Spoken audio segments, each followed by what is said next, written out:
What if a child invented something that could change the future of space travel, and no one believed him, until the world's most visionary billionaire walked into his life?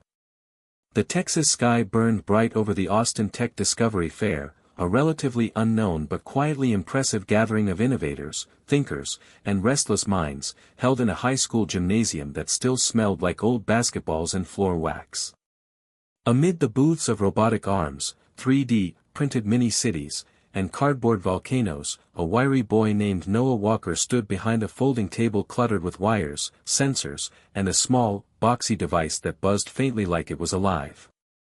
He was 10 years old, his shoes a size too big, his hoodie zipped up despite the heat, and his invention sat front and center with a handwritten label, Self-Healing Solar Matrix, Prototype B. Most people walked past him without a second glance, veering toward the flashier setups with moving parts or screens displaying splashy animations, but Noah didn't flinch. His fingers adjusted the wiring on the prototype with care, a kind of mechanical reverence that made him seem older, almost out of place among the chaos of candy wrappers and clumsy presentations. Across the fair, a man in a black ball cap and sunglasses moved quietly, unrecognized by most. Elon Musk had arrived with no security, no press, no notice, just curiosity. His assistant had mentioned the fair in passing that morning, saying there was nothing official on the schedule, but something about it had pulled him in. He scanned the room with calculated disinterest, hands in pockets, until his eyes landed on the only table in the room not surrounded by people. Something about the boy's stillness, the machine's quiet hum, made him walk over. "What's this?" Elon asked, his voice casual but sharp. Noah looked up, startled, then blinked slowly, measuring the question. "It's a solar panel that heals itself when it breaks. Not physically, but electrically. It reroutes damaged cells using adaptive circuit loops. I think it could work on Mars." Elon raised an eyebrow. Most kids would have talked about solar toys or maybe environmental projects.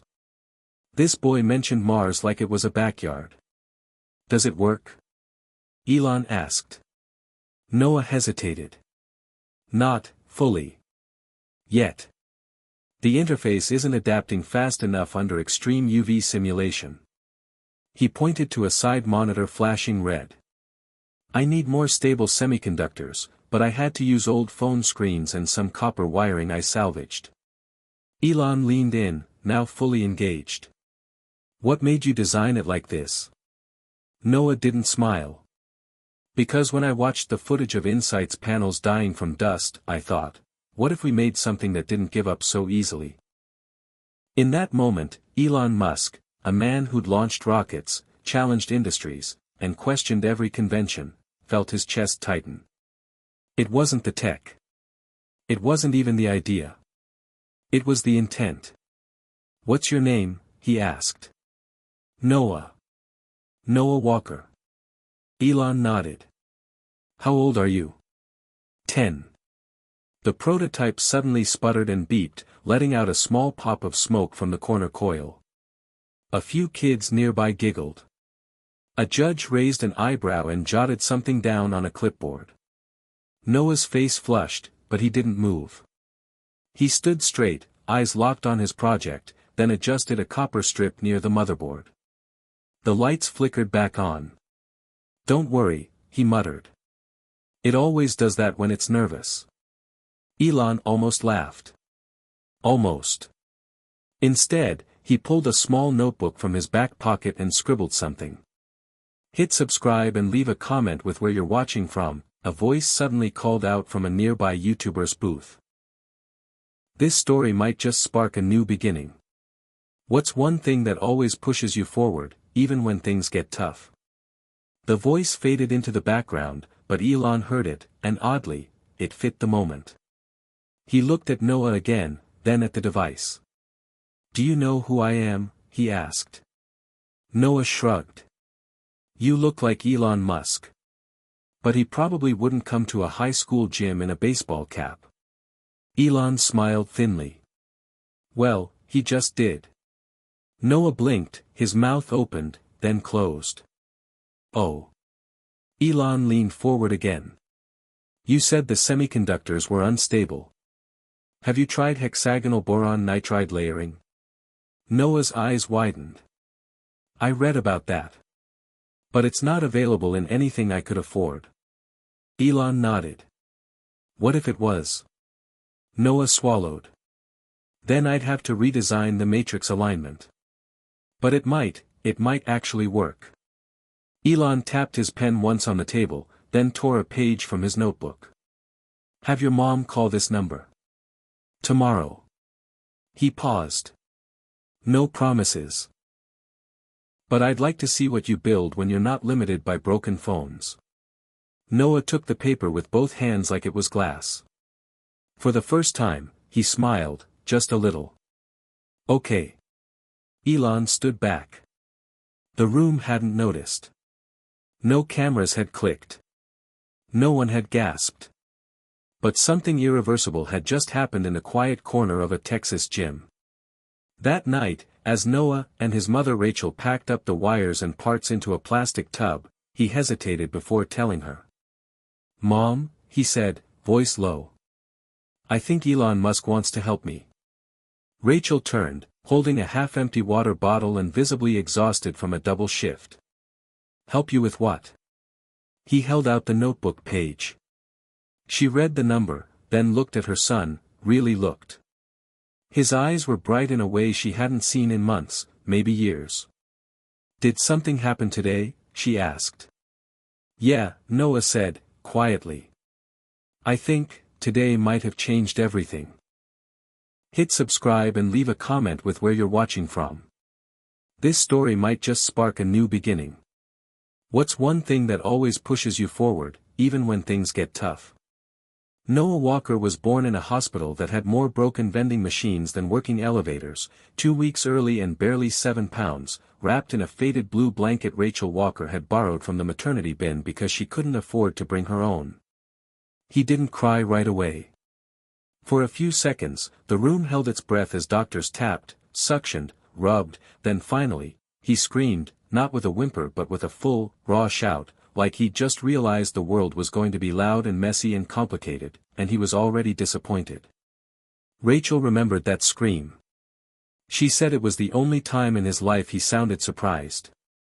From the moment Noah could hold things, he took them apart. At first, it was toys, plastic dinosaurs, wind-up cars, the TV remote. But by age 3, he was dissecting kitchen appliances.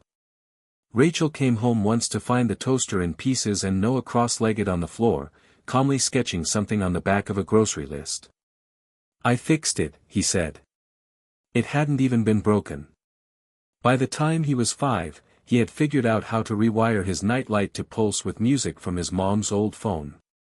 Rachel, a full-time nurse and full-time mom with no backup, no co-parent, and no savings, didn't know what to do with him. He wasn't just smart, he was different. He asked questions she couldn't answer and stayed up late reading about things she didn't understand. He didn't like cartoons. He liked diagrams. While other kids played tag, Noah sat under trees with a notebook, drawing circuit paths. Why don't you go play? She'd ask gently.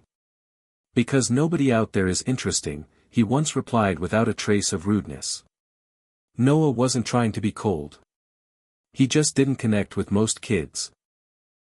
They made fun of the way he talked, said he was weird, mocked his oversized glasses and old clothes. His voice was always a little too soft, his observations a little too sharp. In 2nd grade, he told his teacher her lesson on solar panels was outdated, and when she corrected him, he printed out NASA's current specs and brought them in the next day. He got detention. Rachel was called in for a meeting. He's disruptive, they said. He's argumentative. Rachel tried to explain.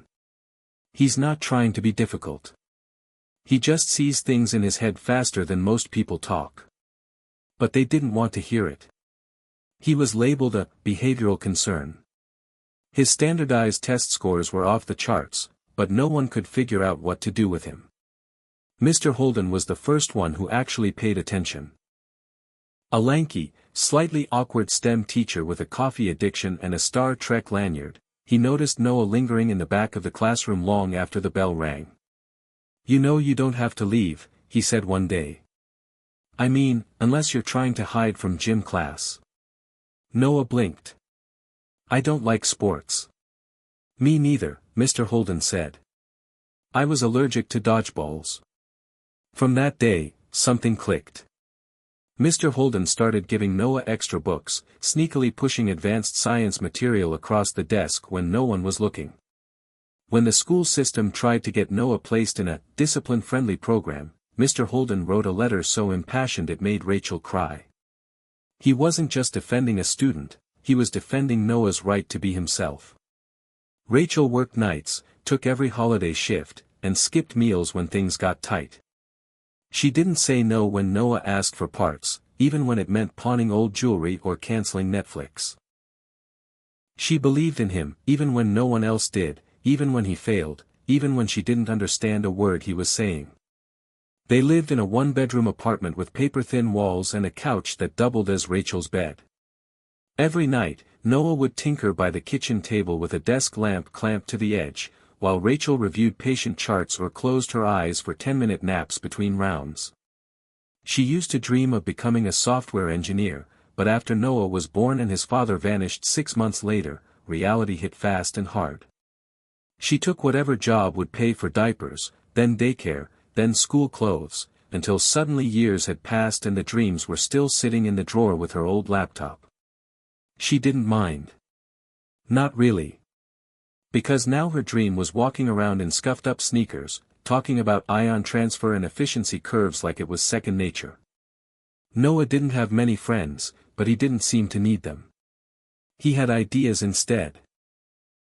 Ideas about how to make energy more sustainable, how to clean the air using magnetically charged particles, how to store solar power in flexible surfaces.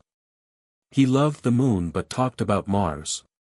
"We need to go where nobody's ruined anything yet," he once told Rachel as they watched a rocket launch on YouTube.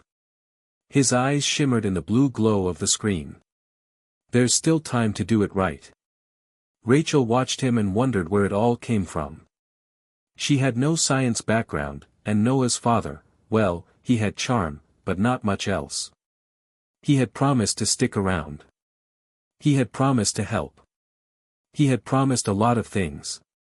Then one day, when Noah was 2, he just left. No note. No call. No goodbye. She had cried in the bathroom with the door locked, then wiped her face and made Noah breakfast like nothing happened. Since then, it had been just the two of them. Rachel and Noah against the world. He used to ask about his dad. Not often. But occasionally. And every time, she would pause and tell him the same truth, soft and simple: he wasn't ready for someone as incredible as you. The older Noah got, the less he asked. Not because he didn't care. But because he knew who had stayed. He knew who had worked through fevers, who had walked miles when the car broke down, who had made pancakes in the shape of space shuttles just to see him smile. He didn't say it much. But he knew. The year before the tech fair, Noah built a small drone that could follow sound patterns. It was crude, a little wobbly, but it worked. He tested it in the alley behind their apartment until someone reported a weird flying thing, and Rachel got a call from the landlord.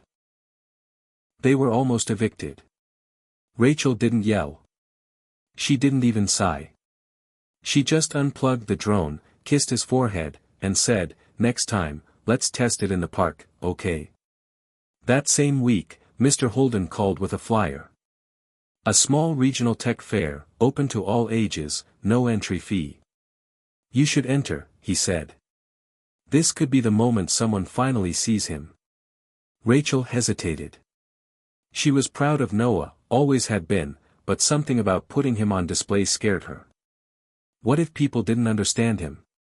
What if he failed? But then she looked at Noah, hunched over his latest project, the one with wires trailing across the floor like roots from a growing tree, and she knew she couldn't protect him forever. So she said yes. She scraped together gas money and packed peanut butter sandwiches and told him he had to wear something clean, just once. Noah spent weeks preparing. He named his invention, Self-Healing Solar Matrix, a mouthful that no 10-year-old should be able to define. But he did, with confidence and clarity. The night before the fair, Rachel found him asleep at the kitchen table, his head resting on a page filled with calculations and drawings. She covered him with a blanket, then sat down next to him and stared at the device. It looked like a strange little box with layered panels and tangled copper veins. She didn't understand it. But she understood him. And that was enough. The morning of the fair, Noah was quiet in the car, clutching his box like it held his whole future. Rachel drove carefully, humming a tune he used to like when he was little. At the gym, she watched from a distance as he set up, trying not to hover, trying not to interfere. He didn't need her to hold his hand. He needed her to believe in him. And she did. More than anything in the world. That afternoon, when she saw Elon Musk talking to her son, she almost dropped her coffee. She didn't dare approach. She didn't even breathe. She just watched. Later, as they packed up and prepared to leave, Noah handed her a piece of paper with shaking fingers. He said to call this number, he whispered. Tomorrow. Rachel looked at the number, then at her son, and felt something shift in the air around them. A change. A beginning. Something impossible. And yet, it was real. Noah Walker's brilliance didn't bloom overnight. It started in fragments, pieces of broken radios, half-dismantled calculators, shattered ceiling fans, collected like treasure from curbs, junk bins, and his mother's ever-growing pile of, "Noah, don't touch that," appliances. He didn't see trash, he saw puzzles. At 7 years old, Noah had already built a makeshift workbench out of an overturned laundry basket, a cereal box, and a sheet of plywood salvaged from a neighbor's yard. He called it his lab. Rachel came home once to find a desk lamp duct taped to the wall and the microwave clock blinking nonsense numbers. She wanted to scream, but Noah was sitting cross-legged with a look on his face that stopped her. Focused. Obsessed, maybe. Alive in a way that school and social outings never made him. He'd fashioned a set of gloves from old dishwashing rubber and sewn on copper finger pads using scraps from a destroyed keyboard. Why the gloves, she asked, not sure she wanted the answer. Conductive touch. Safer when working on small-scale circuits. Also, they look cool. They didn't. But Rachel nodded. That same year, Noah started sneaking out after dinner, not far, just to the alley behind their building, where he could test simple machines without bothering neighbors. He used mirrors to redirect sunlight onto solar film samples he'd made from toy parts and tin foil. He recorded temperatures with a broken thermometer he'd repaired using vinegar, salt, and a mercury simulation app on her old phone. The other kids on the block played basketball. Noah built light-activated fans and tried to power a phone using coins and lemon juice. Nobody understood him. Some called him Battery Boy. He didn't care. Mr. Holden noticed. The man always seemed a little misplaced among the faculty, too quirky for the administration, too gentle for the rowdy classrooms, but he had one rule: if a kid cared about something, he cared about it too. When he found out Noah was reading advanced engineering blogs during recess, he didn't shut it down, he printed out articles for him. When Noah asked about quantum dots, Mr. Holden drove across town to borrow a physics kit from a retired colleague. Noah soaked it all in. He memorized specs, copied patents, traced blueprints from open-source NASA files. One rainy Saturday, he tried to design a weather-resistant casing using melted plastic spoons. The prototype looked awful. It cracked after 2 hours. But he logged every mistake, diagrammed every failure, and started again. That was the difference. He didn't quit. When most kids got frustrated, Noah just got quiet, then got back to work.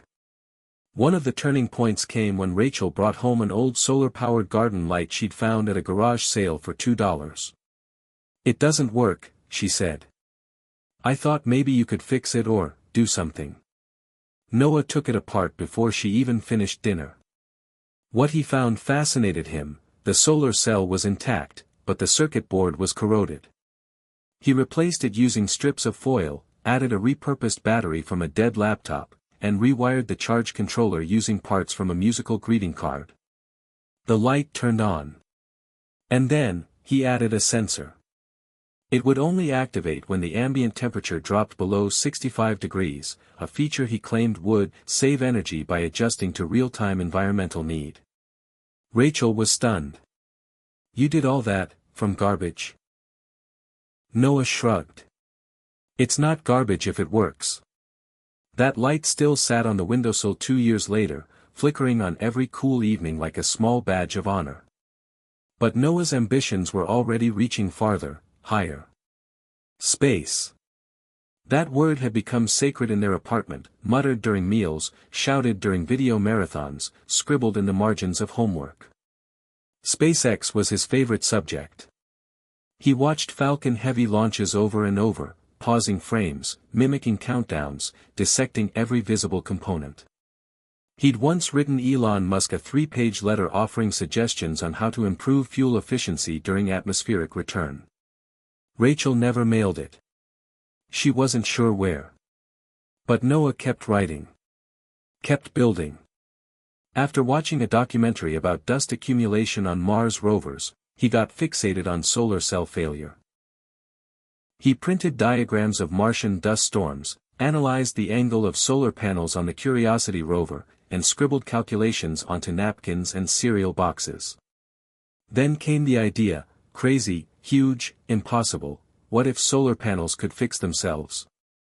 Not physically, like glue, but through rerouted conductivity. If a cell was damaged, what if the circuit could automatically repath itself? He explained it to Rachel in excited bursts while chewing cereal, waving his spoon like a conductor. "See, the problem isn't just dust, it's degradation, right? UV radiation, microfractures, temperature stress. The panels weaken, and then they're dead.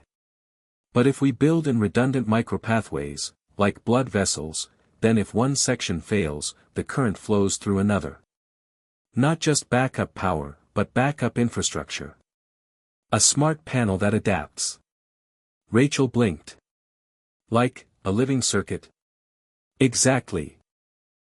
He ran off to sketch it. That was the seed of his prototype, though it would take months and dozens of failures before anything clicked.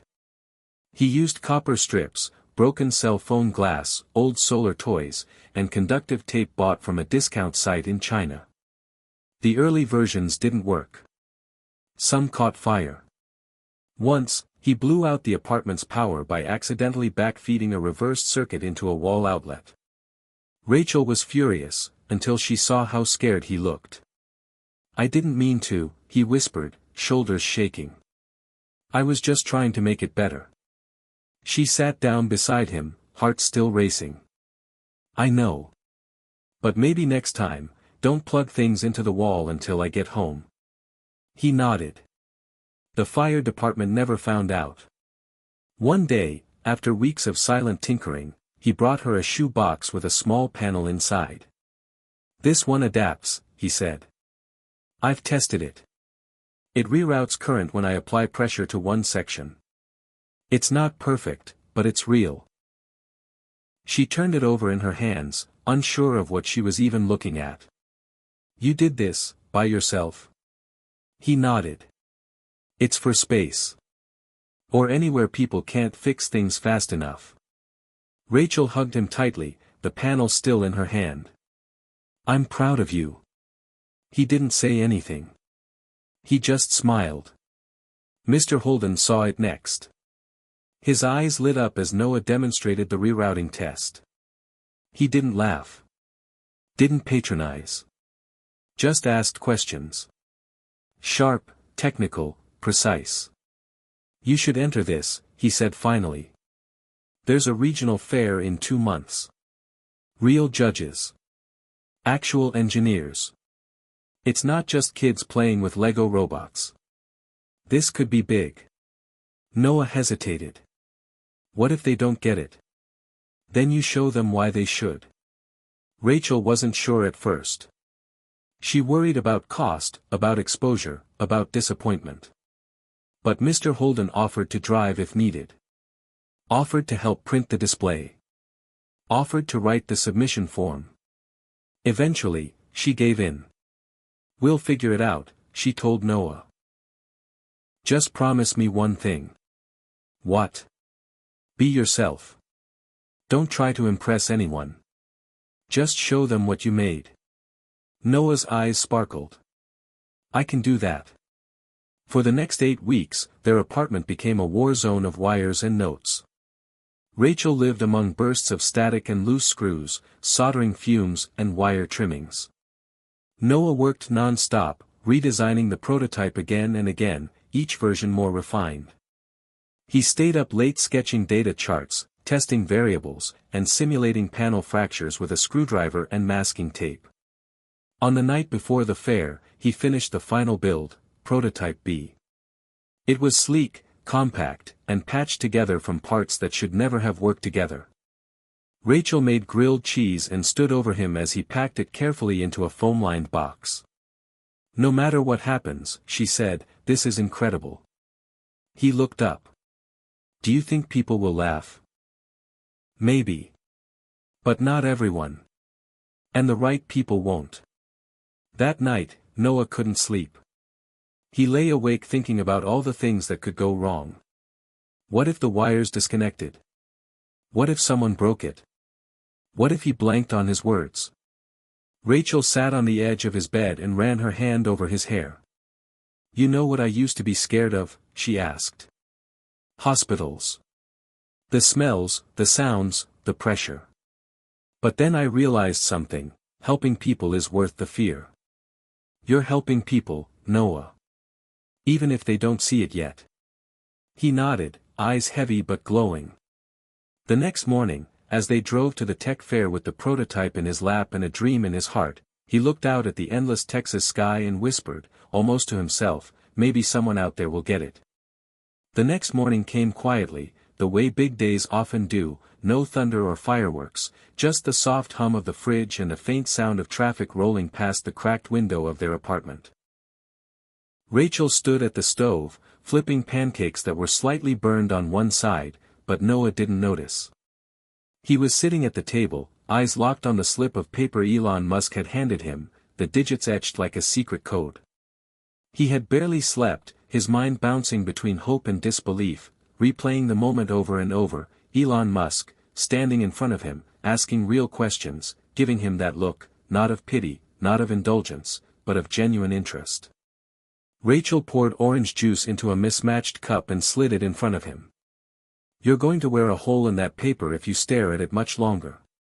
Noah looked up, unsure whether to smile or panic. "What if it's a joke? What if it's just a number 4, like, customer support or something?" Rachel picked up her phone and tapped the number into her contact list, labeling it, "Musk Contact," with a raised eyebrow. Only one way to find out. He didn't move. "I think I'm scared to know." Rachel reached across the table and took his hand. "You know what scares me more? Never knowing. Give me the phone." She stood, walked to the far corner of the room, and tapped the call button. 1 ring. 2 rings. 3. Then a crisp voice answered, professional but not robotic. "Office of Mr. Musk." Rachel blinked, thrown by the sudden reality of it. Hi. This is Rachel Walker. My son, Noah, met Mr. Musk yesterday at the Austin Tech Discovery Fair. He gave us this number and asked us to call." The voice didn't pause. "Yes. We've been expecting your call. 1 moment, please." Rachel mouthed the words, "They were expecting us," to Noah, who just stared, wide-eyed, as if he'd suddenly been transported to a sci-fi movie. A new voice came through, warmer, smoother. Female. "Ms. Walker, this is Isabel. I assist with research intake for Mr. Musk's personal projects. He mentioned your son's invention and asked us to follow up immediately. Would you be available for a video call later today?" Rachel stumbled a little. Yes, we could do that. What time? Does 3 p.m. Central work? Yes, that's fine. We'll be home. Excellent. A secure Zoom link will be sent to this number. Please be ready in a quiet space with the prototype visible. Mr. Musk may attend, depending on his availability. Rachel thanked her, ended the call, and turned to Noah, who looked like he'd forgotten how to breathe. You heard that, right? She asked. He nodded slowly. Video call. Prototype. Maybe Musk. He suddenly stood up, knocking over his juice, which Rachel caught mid-spill with a reflex honed by years of nursing and parenting. Okay, he said, pacing. Okay. Okay. Okay. I need to retest everything. I need to double-check the reroute timer. What if they ask about the voltage cap? What if, Rachel put a hand on his shoulder. Breathe first. Then panic. He exhaled, shaky but determined, and set to work. For the next 6 hours, their small apartment became a launch site. Noah triple-tested every connection, replaced a frayed copper strip with one salvaged from an old laptop charger, and cleaned the casing with a soft toothbrush. He organized his notes, made a few cue cards just in case, and set up the prototype on the dining table with a backdrop of blue construction paper to make it look more presentable. Rachel showered, dressed in the nicest blouse she owned, a faded blue one she hadn't worn since her last job interview. And pulled Noah's best hoodie from the back of the closet, the one with no holes and a zipper that still worked. At 2:58 p.m., the Zoom link lit up. Rachel clicked it. The screen went black, then blinked to life. First came Isabel, early 30s, poised, wearing a simple headset and sitting in front of a white background that looked like it belonged to some ultramodern office building. Ms. Walker, Mr. Walker, good afternoon.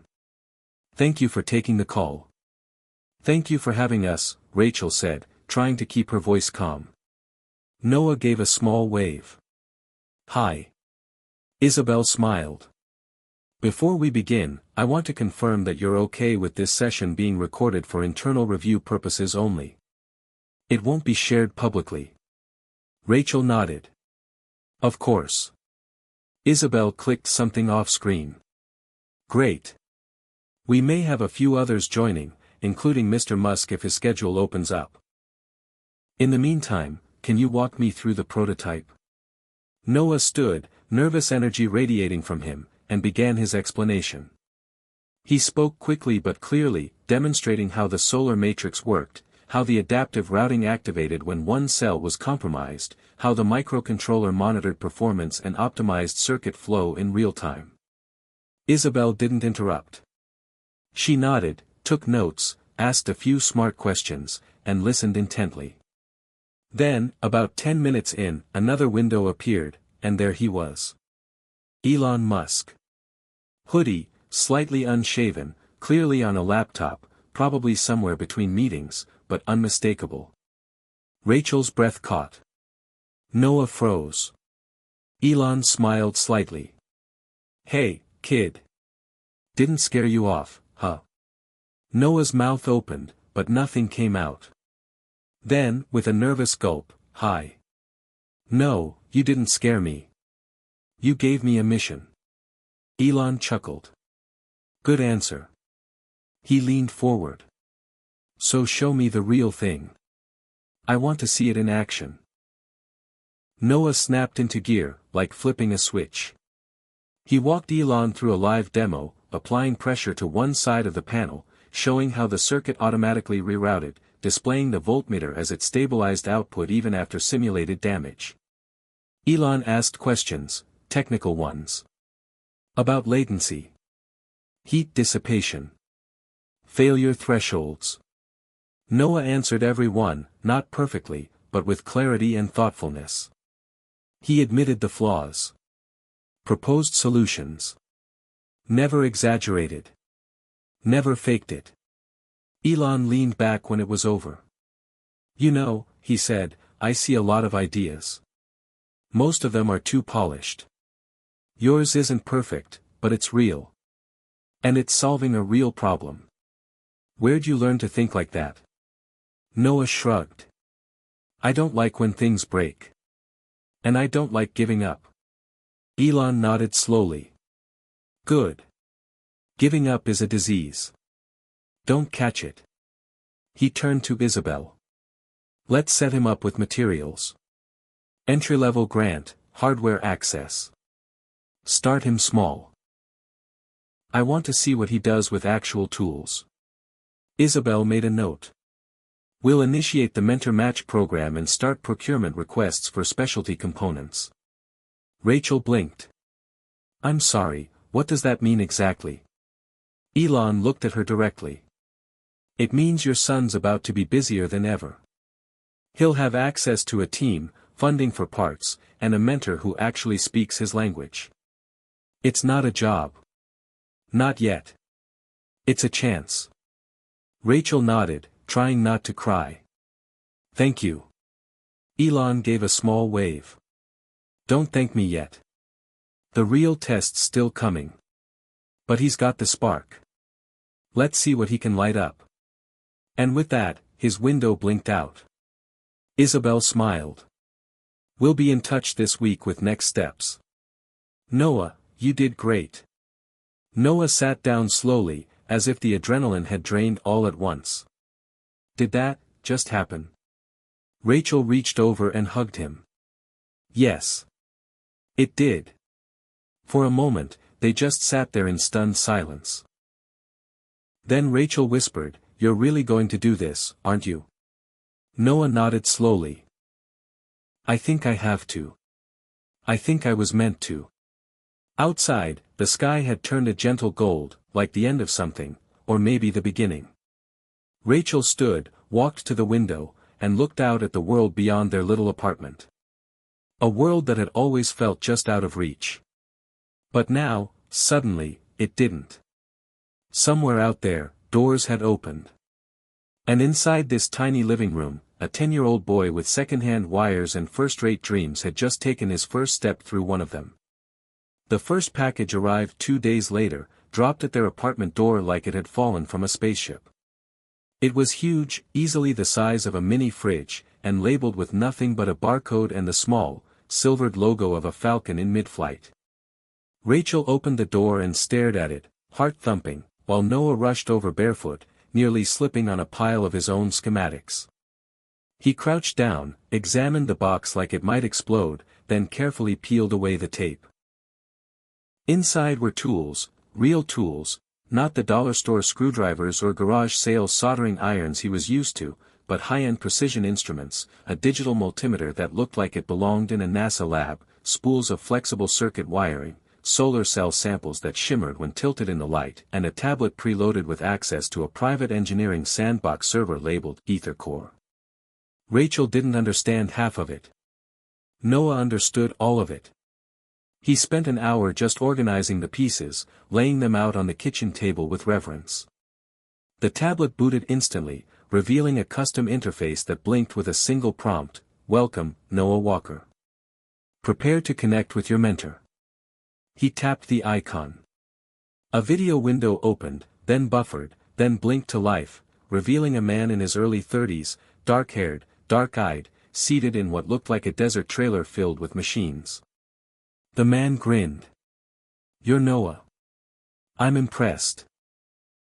I thought they were sending me a college intern. I'm 10, Noah said plainly. I know, the man replied. That's what makes this fun. I'm Dr. Cale Ramirez, Senior Materials Engineer at Raptor Labs, currently embedded in the Mojave test site. You and I are now officially project partners. You got the gear. Noah tilted the tablet to show the table. Cale let out a low whistle. Nice. They gave you the good kit. All right. First things first, we're going to build a better version of your prototype. You've got the brain. I've got the bandwidth. Let's make it work. From that moment on, Noah had a second home, inside that screen. Cale was nothing like the teachers Noah had known. He didn't patronize, didn't explain things slowly, didn't give gold stars or pretend to be impressed.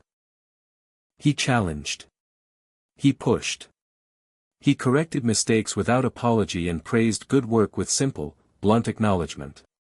That's efficient. Do more of that. Noah loved it. They spoke almost daily, short calls at first, then longer ones, some running past midnight. Cale gave him exercises, simulations, problems to solve. He'd say, "What happens to conductivity under thermal stress?" and expect an answer by the next session. He'd send him 3D CAD files with missing parts and tell him to finish the blueprint. Noah rose to every challenge. He read white papers. He built heat boxes out of shoe containers and light bulbs. He tested panel resilience by placing his prototypes in the freezer, then hitting them with hair dryers. He learned about smart materials, graphene, shape memory polymers, electrochromic films. He built a test rig using a webcam and machine learning software to record microfractures in real time. Rachel tried to keep up, but she was quickly outpaced. So instead, she made sure he ate, reminded him to stretch his legs, and forced him to sleep at least 5 hours a night. Einstein slept, she told him once. So can you. Their apartment became more lab than home.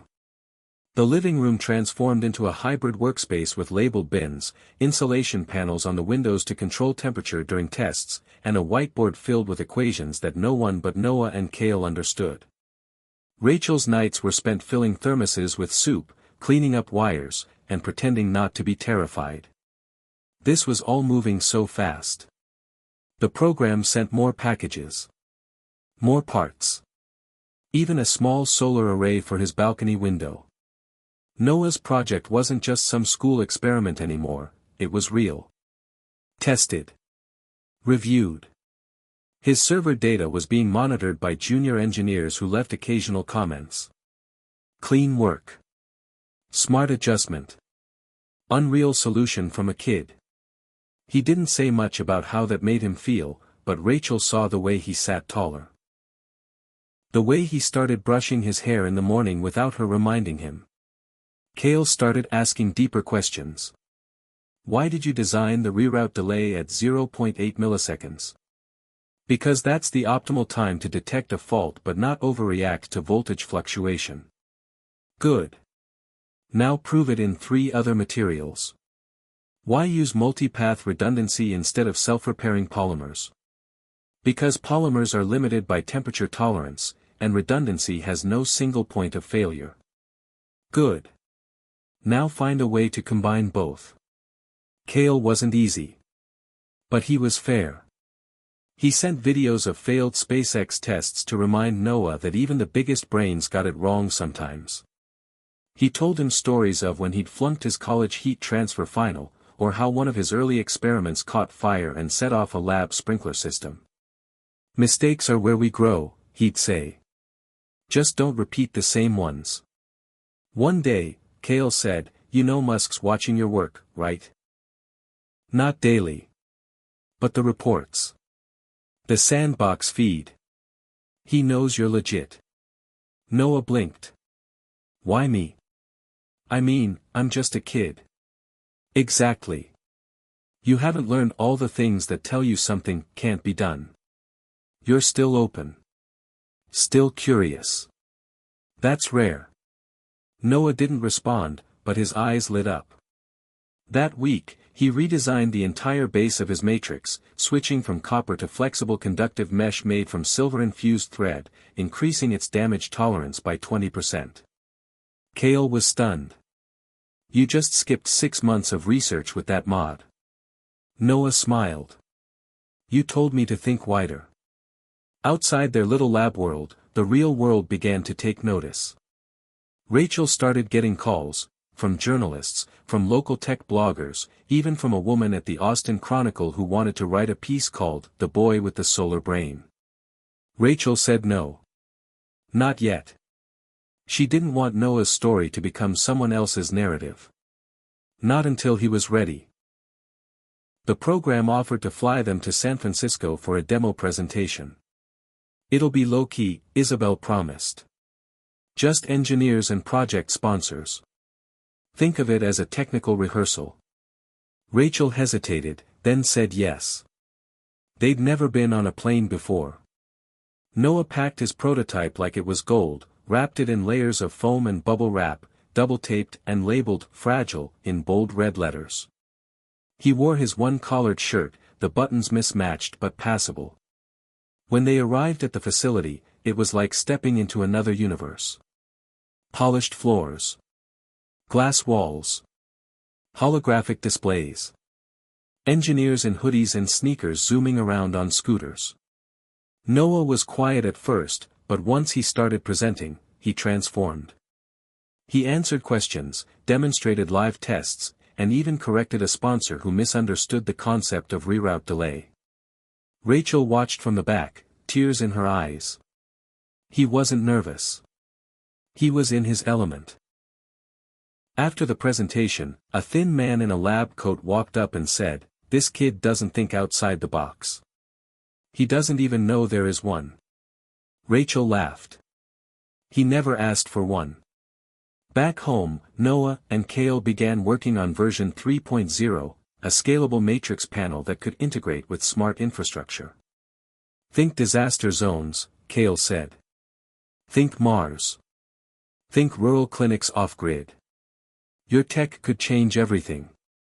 And for the first time, Noah started to believe that maybe, just maybe, it could. One night, after Cale signed off and the prototype was quietly charging by the window, Noah turned to Rachel and asked, "Do you think I'm weird?" Rachel looked up from her laptop. "Absolutely." He frowned. She laughed. "Weird is just another word for original. It means you're not like the rest. And that's a good thing. Especially when the rest of the world is stuck solving the same problems the same way." He nodded slowly, curling up under a blanket. "I think I like being weird." Rachel looked up from her laptop. "Absolutely." He frowned. She laughed. "Weird is just another word for original. It means you're not like the rest. And that's a good thing. Especially when the rest of the world is stuck solving the same problems the same way." He nodded slowly, curling up under a blanket. "I think I like being weird." "Good," she said, tucking it around him. "Just promise me you'll always stay that way." He didn't reply, but as she watched him drift off, she thought about the road ahead, unknown, unpredictable, filled with challenge and change. But one thing was certain. The world had finally started to see what she had known all along. Her son wasn't just brilliant. He was born for this. Noah had been riding high for weeks. His designs were improving, his mentor Cale was pushing him just enough to grow, and even Rachel could feel the shift in their small world. The future, once a blur of worry, now shimmered with promise. Then, out of nowhere, it all came crashing down. It started with a quiet ping on Noah's tablet one late afternoon while he was running a thermal endurance test. A message from Isabel popped up, "Urgent, please check your project logs for anomalies. Report to program coordinator ASAP." Noah's heart dropped. "What's wrong?" Rachel asked, looking over his shoulder. He clicked open the logs, scanning lines of data. "There's a spike here. Voltage irregularity. Potential circuit failure." He tapped another message that read, "This could affect your project's viability. Please prepare for an urgent review." Rachel's stomach twisted. They'd worked so hard.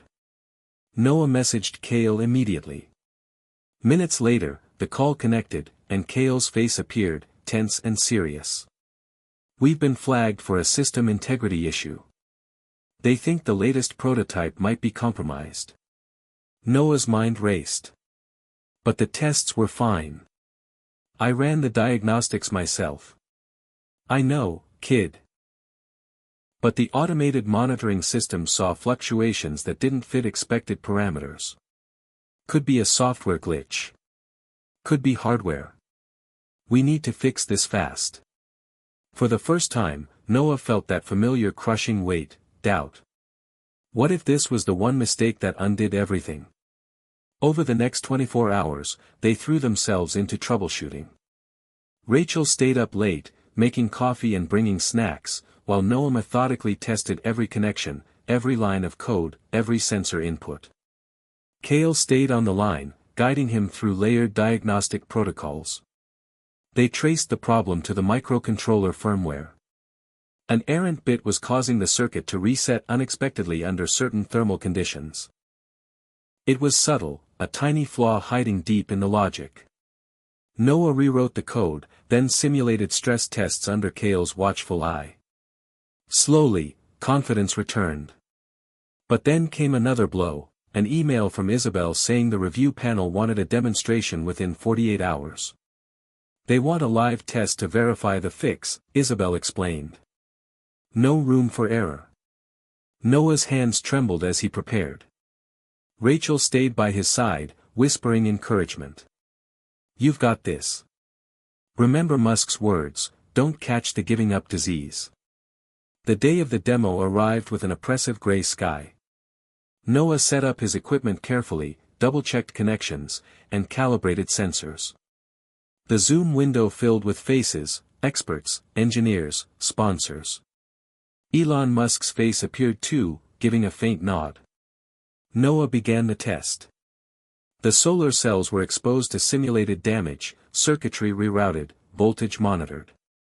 At first, everything worked perfectly. Then, just as the system switched to its secondary mode, the screen flickered and the output dropped sharply. An error message flashed, circuit failure, system reset initiated. The room fell silent. Noah's heart sank. I'm sorry, he stammered. We'll diagnose and fix this immediately. Elon's face remained impassive but calm. This is why testing matters. Isabel added, we'll schedule a post-mortem. Noah, you've shown resilience before. Now's the time to prove it again.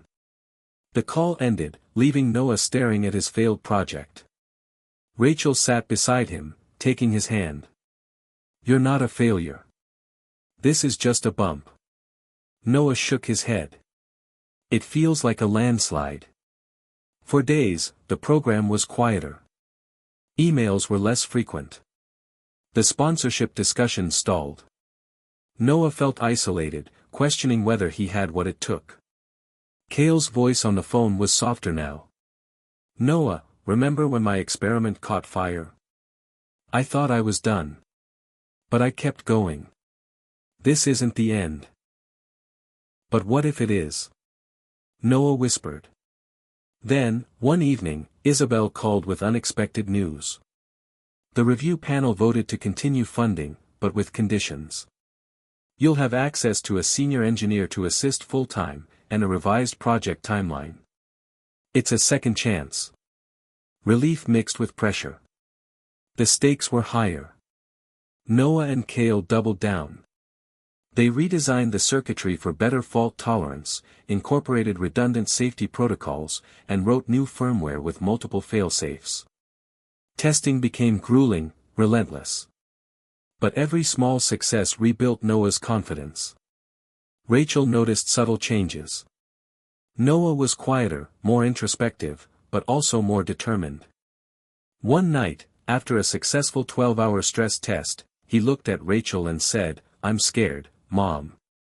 What if I disappoint everyone again? She pulled him close. You won't. Because you don't give up. And because you're not alone. Months passed. Version 4.0 was nearing completion. The mentorship intensified. Cale shared personal stories of perseverance, of how setbacks forged strength. Every failure, Cale said, is just feedback. Your job is to listen and adapt. Noah absorbed the lesson. When the next demo arrived, he was ready. The live test ran without a hitch. The panel applauded virtually, and Elon Musk sent a private message, proud of how you handled the crash. Keep pushing. Rachel and Noah celebrated quietly, knowing the journey was far from over. But this setback had taught them the hardest lesson: true genius isn't about never failing. It's about rising each time you fall, and daring to try again. The story wasn't just about a boy and his invention anymore. It was about courage, resilience, and the power of second chances. The days after the setback passed in a blur, with Noah and Rachel locking themselves in their apartment-turned-lab, buried in wires, soldering irons, and glowing screens. The fatigue was real, but so was the fire burning in Noah's chest. Just as hope seemed to flicker in and out like a faulty circuit, a new message arrived in their inbox, one that would change everything. It came from someone named Morgan Ellis, with a simple subject line: "Let's talk." The message read, "Hi Noah, I've been following your work through the program. I'm a software architect at Neural Net Innovations. I believe my team and I can help improve your system's AI integration. Interested in collaborating?" Rachel frowned at the formal tone but watched Noah's eyes widen. "Is this legit?" she asked. Noah hesitated, then replied, "Only one way to find out." Morgan responded within minutes, proposing a video call that afternoon. When the screen lit up, the figure that appeared was nothing like the tech geniuses they'd imagined. Morgan was in their early 30s, wearing a faded hoodie and messy hair pulled back in a loose bun. Their background was a cluttered workspace filled with multiple monitors and whiteboards scribbled with code and diagrams. "Hey," Morgan said with a warm smile. "I know what you're going through. I've had projects tank before. The trick is to build a team you trust, not just tools." Noah nodded, feeling a rush of relief. "I've been stuck on AI control for my matrix. The firmware handles basics, but integrating adaptive learning without crashes is the problem." Morgan's eyes gleamed. "Exactly what my team specializes in. We work on neural networks that learn and adapt in real time, optimizing systems like yours on the fly. If you can share your code base, I can have my engineers review it and suggest improvements." Rachel glanced at Noah, who was already opening his laptop. This felt different. More than mentorship. A real partnership. Over the next week, Morgan and their team immersed themselves in Noah's project. They held late-night Zoom sessions, dissecting the firmware's architecture, rewriting algorithms, and adding layers of AI-driven fault prediction. What if the system could predict failures before they happen? Morgan proposed during one call. "Think of it like an immune system for your matrix." Noah's face lit up. That would solve so many problems. The upgrades weren't easy. Noah's code had to be rewritten from the ground up, and sometimes the new AI layer clashed with the hardware's limits, causing unexpected resets. But Morgan's team was relentless, and Noah's resilience shone through. Rachel noticed how Noah's confidence grew as he debated design choices, sometimes challenging Morgan's suggestions with insights Cale had taught him. It was a new phase of growth, collaborative, dynamic, energized. One afternoon, while reviewing the latest prototype test data, Morgan said, "You're on the verge of something big, Noah. This isn't just about solar matrices anymore. You're creating a platform, an ecosystem that could integrate with smart cities, emergency networks, even space habitats." The weight of that vision settled over Noah. He imagined his technology powering remote clinics in Appalachia, helping firefighters navigate wildfires, or providing sustainable energy on Mars. It was overwhelming, and exhilarating. As the collaboration deepened, Morgan invited Noah and Rachel to visit NeuralNet's headquarters in Palo Alto.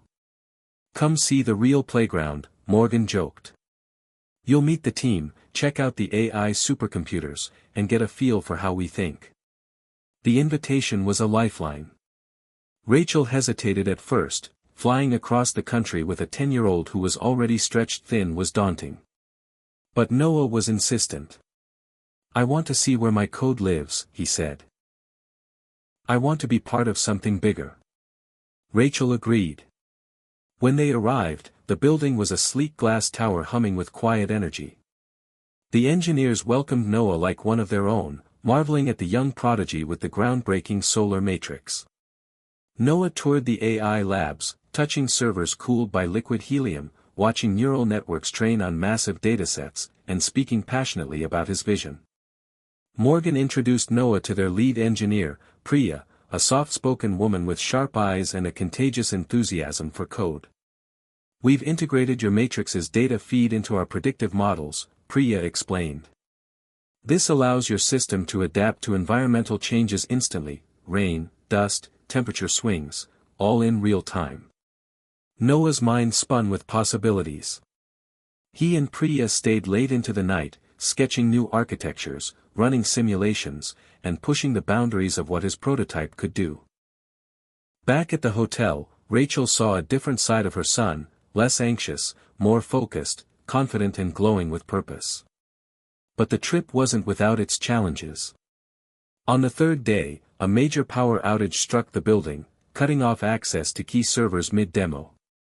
Noah froze for a moment, then calmly guided the team through manual diagnostics and recovery procedures he'd learned from Kale.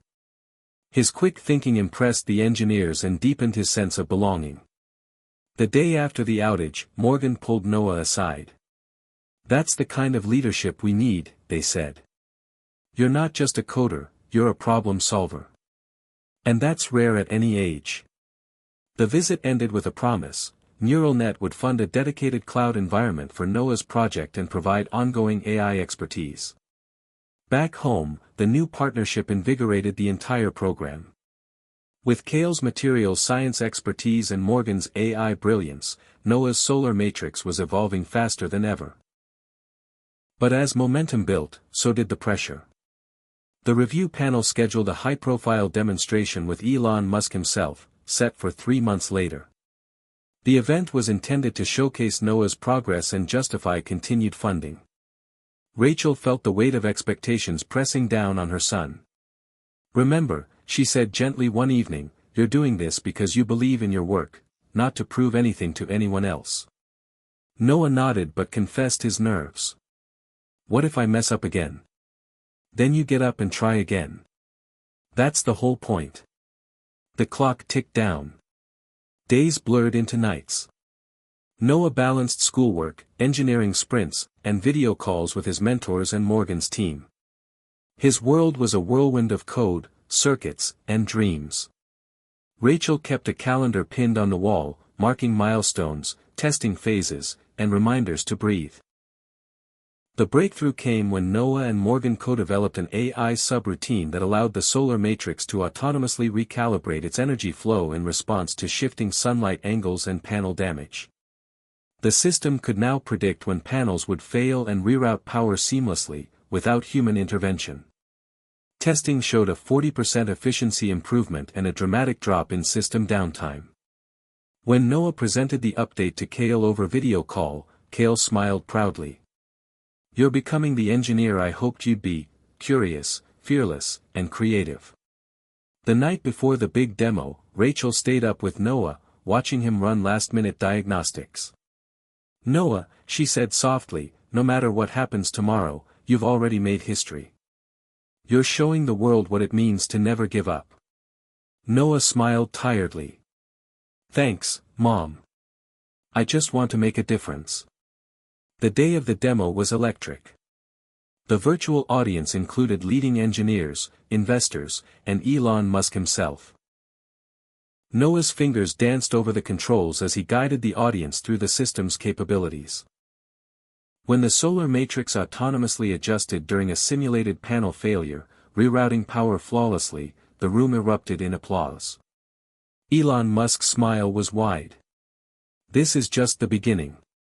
Keep pushing the limits, Noah." Afterward, Morgan and Kale joined the call. "You did it," Morgan said. "You turned a setback into a leap forward." Kale added, "And you did it with the power of a team." Rachel wiped tears away. "We're all proud of you." Noah knew the journey wasn't over, there would be more challenges, more failures, more lessons. But with new allies by his side and a growing network of support, he felt ready to face whatever came next. The unexpected ally who had reached out that day had changed everything. In the vast, complex world of innovation, sometimes the key to success wasn't just genius or hard work, it was connection. And Noah was learning how to build those, one breakthrough at a time. The buzz from the successful demonstration lingered like electricity in the air, but beneath the surface, something deeper was stirring. Noah's solar matrix project was advancing faster than anyone had imagined, thanks to the combined efforts of Cale's materials science, Morgan's AI expertise, and Noah's relentless curiosity. Yet Noah felt there was a piece missing, something unspoken that hovered just beyond reach. One late evening, as Rachel tucked him in, Noah couldn't shake the feeling. "Mom," he said quietly, "do you think there's more to this program than they're telling us? Like some secret reason they picked me?" Rachel paused, surprised by the question. "What do you mean, honey?" "Well, why me? Why now? Elon Musk noticed me after just a few emails. Morgan showed up like magic. And then all these experts seem invested in my project. It's like there's a hidden plan." Rachel smiled gently, brushing his hair back. "Sometimes life just hands us opportunities, Noah. And sometimes people believe in us because they see potential. But if you want answers, you'll find them." The next day, Noah's curiosity became a quiet mission. Between school and coding, he began digging deeper into the program's origins and its backers. He scoured news articles, public records, and tech blogs, looking for clues. What he found was intriguing: a network of shadowy startups and nonprofits linked to SpaceX and neural net, all funneling resources into a mysterious initiative called Project Helios. The name sent a chill down his spine. It meant sun in Greek, but the scope seemed much larger than just solar panels.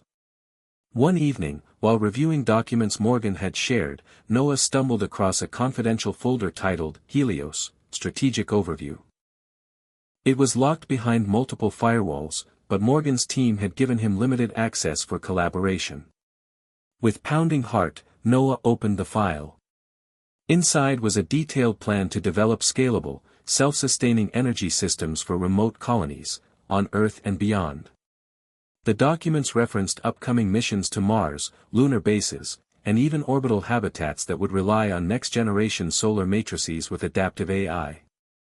His work was not just a school project anymore. It was a foundational piece in humanity's leap into the cosmos. But there was more. A section labeled Risk Management and Contingencies hinted at potential dangers: political, environmental, and even ethical. It mentioned rival corporations, global resource conflicts, and the need for secrecy to protect the technology from misuse. Suddenly, everything clicked. The urgency behind the project, the intense scrutiny, the pressure to succeed, it wasn't just about innovation. It was about survival. Noah felt a mix of awe and fear. He was part of something monumental, but it carried weight beyond anything he had imagined. That night, he called Morgan. "I found the Helios files," he said cautiously. "I didn't mean to pry, but, what's the real story?" Morgan's voice softened. "You're more in the loop than most kids your age, Noah. Helios is our attempt to create a clean, reliable energy future for humanity, starting with off-world colonies. It's why we picked you. Your matrix is uniquely suited for harsh, unpredictable environments." "So this is about Mars?" Noah whispered. "Not just Mars," Morgan replied. "Earth is facing crises: climate change, power shortages, social unrest. Helios aims to create a network of decentralized energy hubs that can stabilize communities here and beyond. You're helping build the backbone." The gravity of it all settled deep in Noah's chest. "But why the secrecy? Why didn't they tell me before?" "Because this project is a target," Morgan said grimly. "If this technology fell into the wrong hands, it could be weaponized or exploited. That's why only a few trusted minds know the full picture. You're part of that circle now." Rachel overheard part of the conversation and hugged Noah when he hung up. "You've got a responsibility, but also a chance to change the world," she said. "I'm proud of you." With renewed determination, Noah threw himself into his work with a new sense of purpose. He studied the files carefully, understanding how his solar matrix could integrate with orbital power stations and ground-based grids. He collaborated even more closely with Morgan's AI team to enhance system security and adaptability. But the secret also brought challenges. The program's leaders began pushing for faster results, tighter timelines, and increased secrecy. Noah's school projects had to be kept under wraps, and even Rachel noticed the strain. One evening, Cale called unexpectedly. "Noah, I've been hearing rumors about increased oversight on your project. You need to be careful. People are watching." "Who?" Noah asked, heart pounding. "That's not for me to say. Just stay focused and protect your work."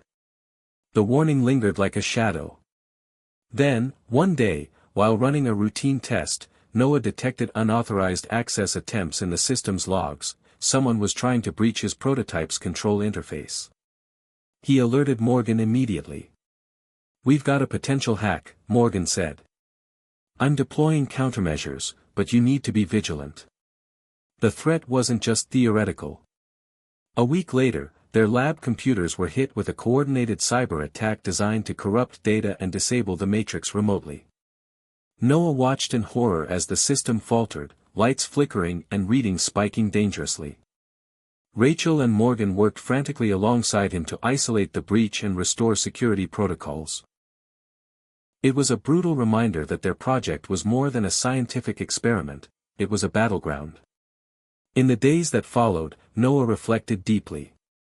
He realized that his journey had taken him from a curious child with a dream to a key player in a high-stakes game that could shape humanity's future. But with that came risks, personal, ethical, and emotional. How much could he give? How much did he want to?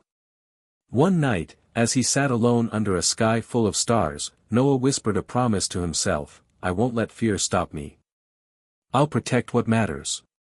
For Mom, for Cale, for Morgan, and for everyone who believes in a better future." The secret had been revealed, and with it, a new chapter of challenges and courage began. The world was watching, but Noah was ready. Noah's world had shifted dramatically since discovering the truth behind Project Helios. His solar matrix was no longer just a school project or even a groundbreaking innovation. It was a critical piece of a global and interplanetary vision. Yet with great importance came great opposition. As word of the technology's potential leaked into industry circles, rival factions emerged, intent on claiming or destroying what Noah and his team had built. The first clear sign came in the form of an anonymous email, sent late one night, filled with veiled threats and warnings. "Step away from Helios, or face consequences," it read. Noah's fingers hovered over the keyboard, frozen. Was this a prank or something more sinister? He forwarded the message to Morgan, who immediately tightened their cybersecurity protocols. "This is serious," Morgan said grimly. "They're watching you." Noah's mother Rachel grew concerned. "You have to be careful, Noah. This isn't just business, it's dangerous." But Noah's resolve hardened. "I won't back down. Not now." Soon after, a shadowy figure emerged publicly, a tech mogul named Garrett Stokes, CEO of Titan Energies, a powerhouse known for fossil fuel investments and aggressive takeovers. Stokes made headlines denouncing Project Helios as naive and risky, vowing to protect traditional energy markets at all costs. "We're not going to let some kid's toy jeopardize billions in energy infrastructure," he said in an interview, eyes cold and calculating. Noah knew this was more than corporate rivalry. Stokes saw Helios as a threat to his empire. The challenge was personal, and it was coming straight for him. In the weeks that followed, Titan Energies unleashed a barrage of attacks, media smear campaigns painting Helios as unreliable and unsafe, legal suits questioning intellectual property, and attempts to poach Morgan's team with lucrative offers. The pressure was relentless. At school, Noah's classmates whispered rumors. "Did you hear? His project's a scam." Even some teachers questioned his focus, unaware of the stakes. Yet, amid the turmoil, Kale remained a rock. Remember, Noah, every great innovation faces opposition. The important thing is to stay true to your vision. Morgan rallied too. We'll strengthen our defenses. We're not just building a device, we're building a movement. One day, during a video conference, Morgan shared an unexpected update. Garrett Stokes has challenged you to a public tech duel. A showcase of energy solutions. Winner takes the spotlight and funding. Noah blinked. A public showdown? At 10 years old? The stakes had never been higher. The event was scheduled for 3 months later, at a tech expo in San Francisco, with major media coverage. Noah's heart pounded. This is what we've been preparing for, Morgan said. But it won't be easy. Over the next weeks, Noah and his team accelerated development, focusing on reliability and scalability. The solar matrix had to be flawless, adaptable to diverse environments, and capable of handling real-world stress. Rachel helped manage logistics and media inquiries, while Kale provided scientific guidance. The challenge pushed Noah beyond his limits, balancing schoolwork, tests, and the mounting pressure. Yet, through every long night and frustrating failure, the vision of a cleaner, more sustainable future kept him going. The day before the duel, Noah met Stokes for the first time at a closed-door briefing. Stokes was imposing, tall, impeccably dressed, with a steely gaze that seemed to pierce right through Noah. "Kid, you're out of your depth," Stokes said coldly. "This isn't a playground. This is the real world. And I'll crush your little dream." Noah swallowed but held his ground. "I'm not afraid. This is about more than me or you. It's about the future." Stokes sneered. "We'll see about that." When the event began, the expo hall was packed with reporters, investors, and tech enthusiasts. Cameras flashed, and the air buzzed with anticipation. Elon Musk was in attendance, watching closely. Noah's solar matrix was set up on stage alongside Titan Energy's latest gas-to-power system, a heavily guarded machine that promised efficient, reliable energy at scale. The duel was simple. Each team had 2 hours to demonstrate their system powering a remote simulated community with fluctuating energy demands and environmental challenges. Noah's matrix had to handle solar variability, panel damage, and energy storage, while Stokes' system would rely on combustion generators with backup fuel reserves. As the timer started, Noah's fingers flew over controls, monitoring data and adjusting AI parameters. The solar panels shimmered under artificial sunlight, and the adaptive algorithms kicked in, rerouting power as panels shifted angles or experienced simulated faults. On the other side, Stokes' system roared to life, pumps churning fuel and turbines spinning. At first, the fossil fuel system delivered steady power, its gauges steady and confident. But as the simulation progressed, Stokes' system began to falter, fuel leaks, overheating, and noise complaints from the simulated community. Meanwhile, Noah's matrix responded dynamically, balancing loads, storing excess power, and even predicting panel failures before they occurred. The crowd was visibly impressed. Halfway through, Stokes unleashed a surprise, a legal claim against Noah's team, alleging patent infringement and threatening to halt the demonstration. The organizers paused the duel to review the claim, casting a shadow over Noah's moment.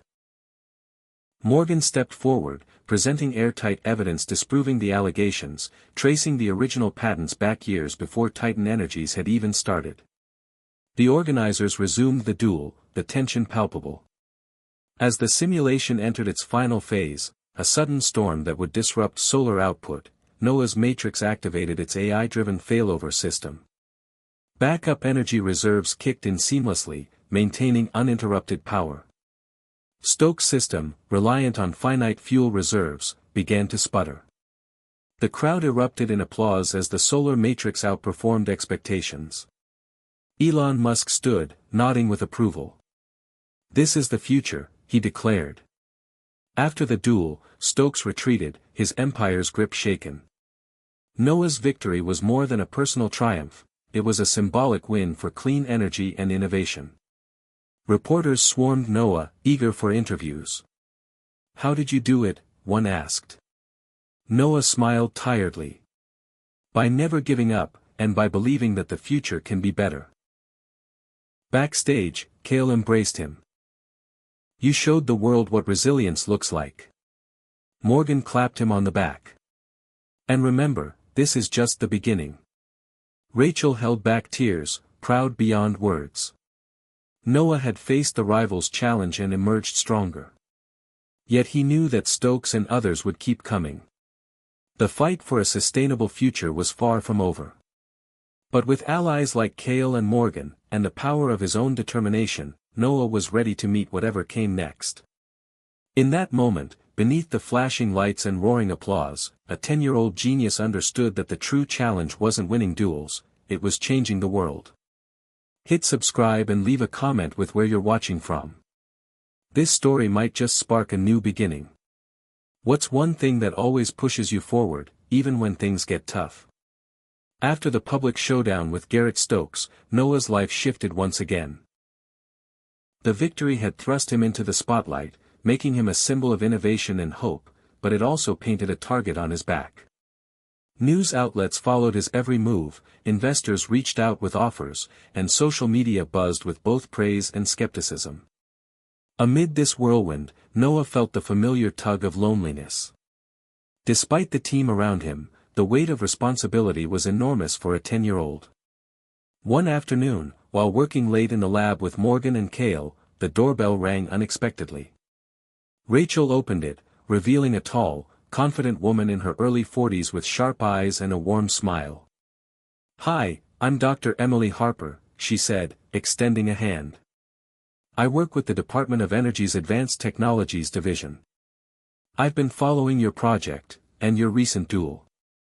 Rachel exchanged a surprised glance with Noah before inviting Emily inside. "What brings you here?" Rachel asked.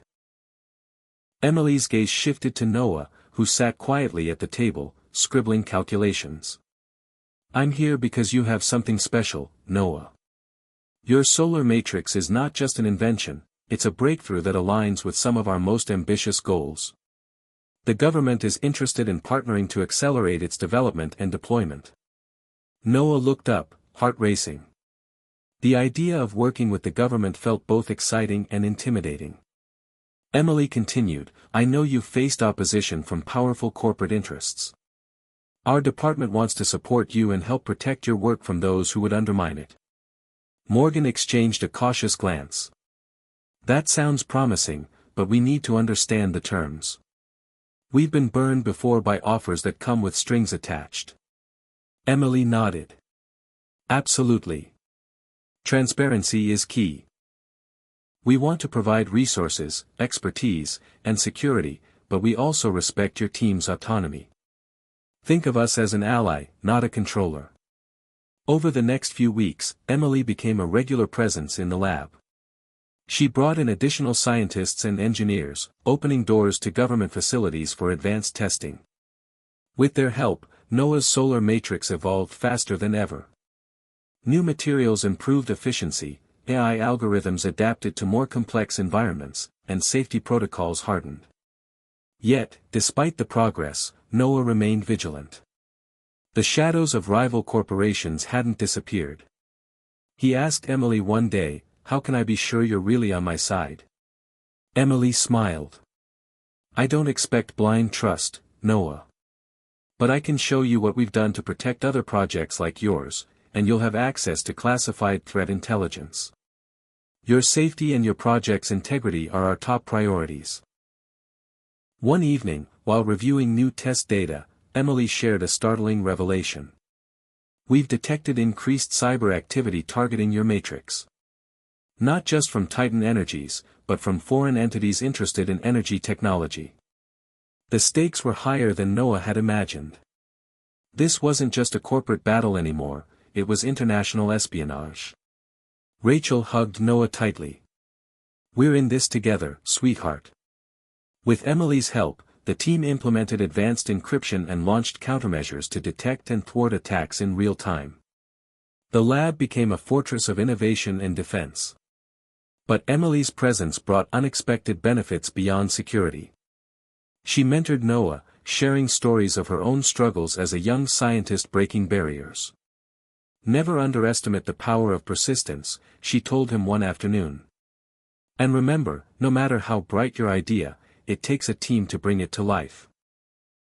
Inspired, Noah reached out to local schools, arranging workshops to teach other kids about renewable energy and technology. He wanted to share not only knowledge but hope. The movement grew, attracting volunteers, educators, and young inventors eager to contribute. Meanwhile, Emily opened doors to policymakers, arranging meetings where Noah could present his vision directly to decision-makers. His passion and clarity impressed senators and scientists alike. Slowly, support for Project Helios extended beyond private backers to become a national priority.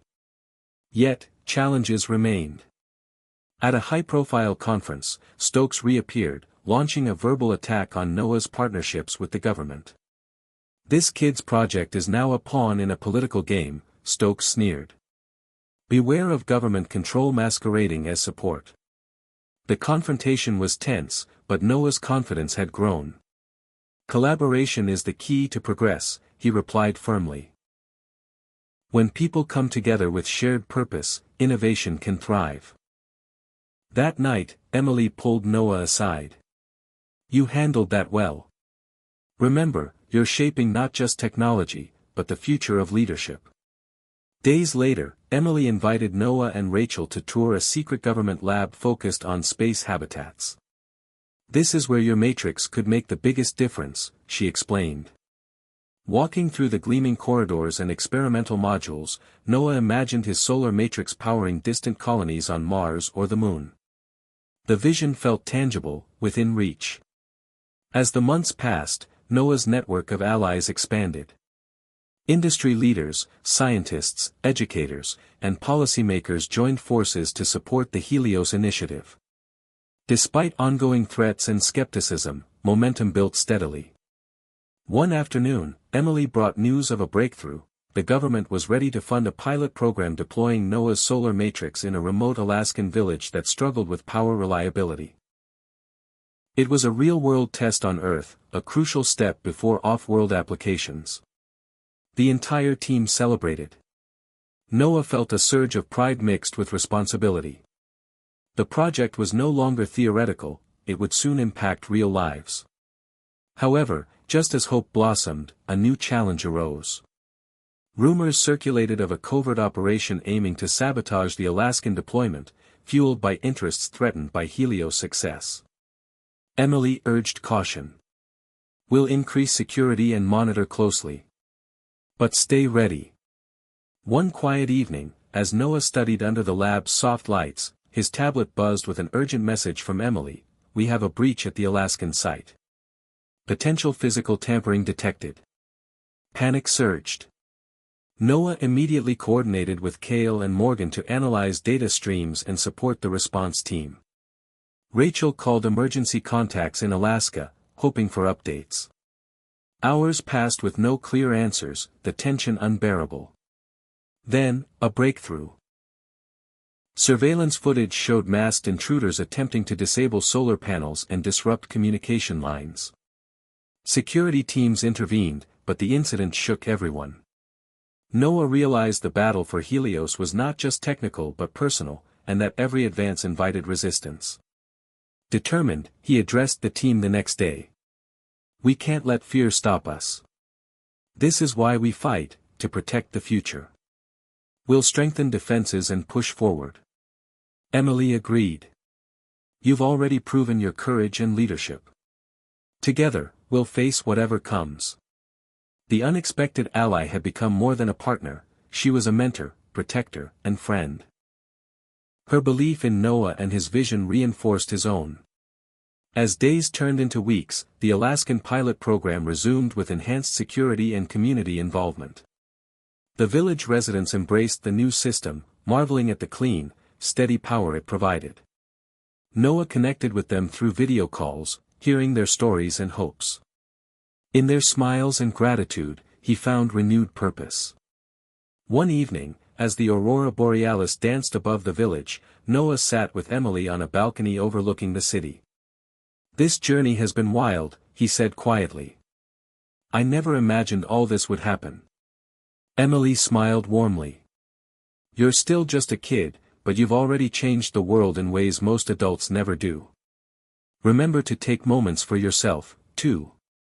Noah nodded, thinking of his mom, Cale, Morgan, and everyone who believed in him.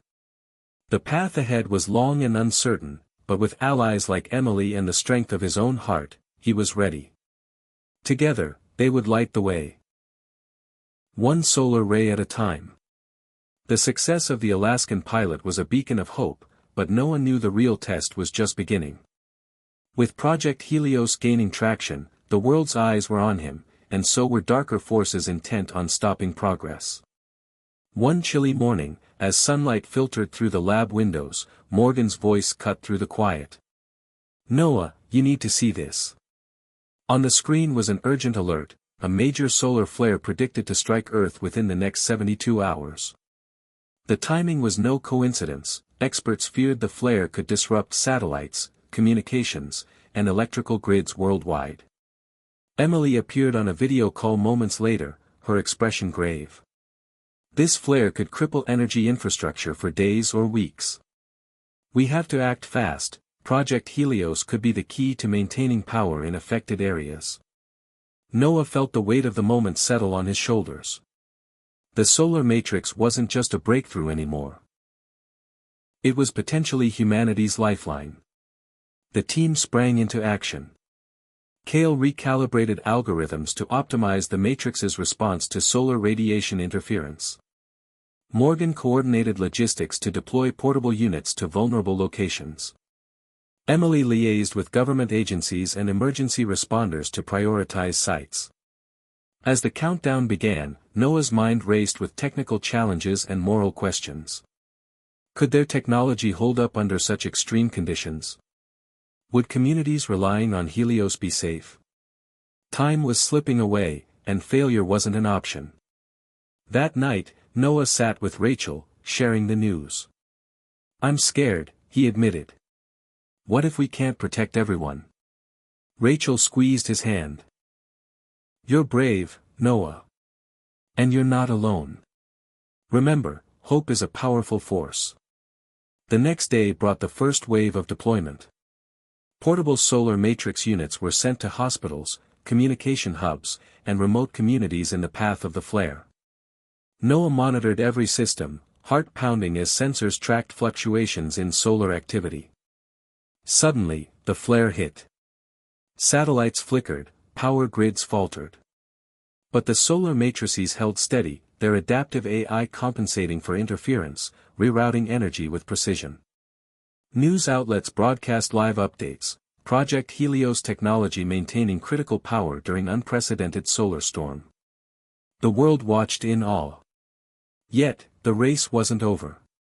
Titan Energies and other fossil fuel conglomerates launched disinformation campaigns, claiming the matrices were vulnerable, unstable, and untested under real crises. Noah faced a barrage of skepticism and pressure to prove himself further. In response, Emily organized a coordinated global demonstration, inviting international leaders and scientists to witness Helios in action across multiple continents. Noah's team worked tirelessly, overcoming logistical hurdles and technical setbacks. Days later, at the demonstration event, Noah stood on stage, the weight of expectation heavy.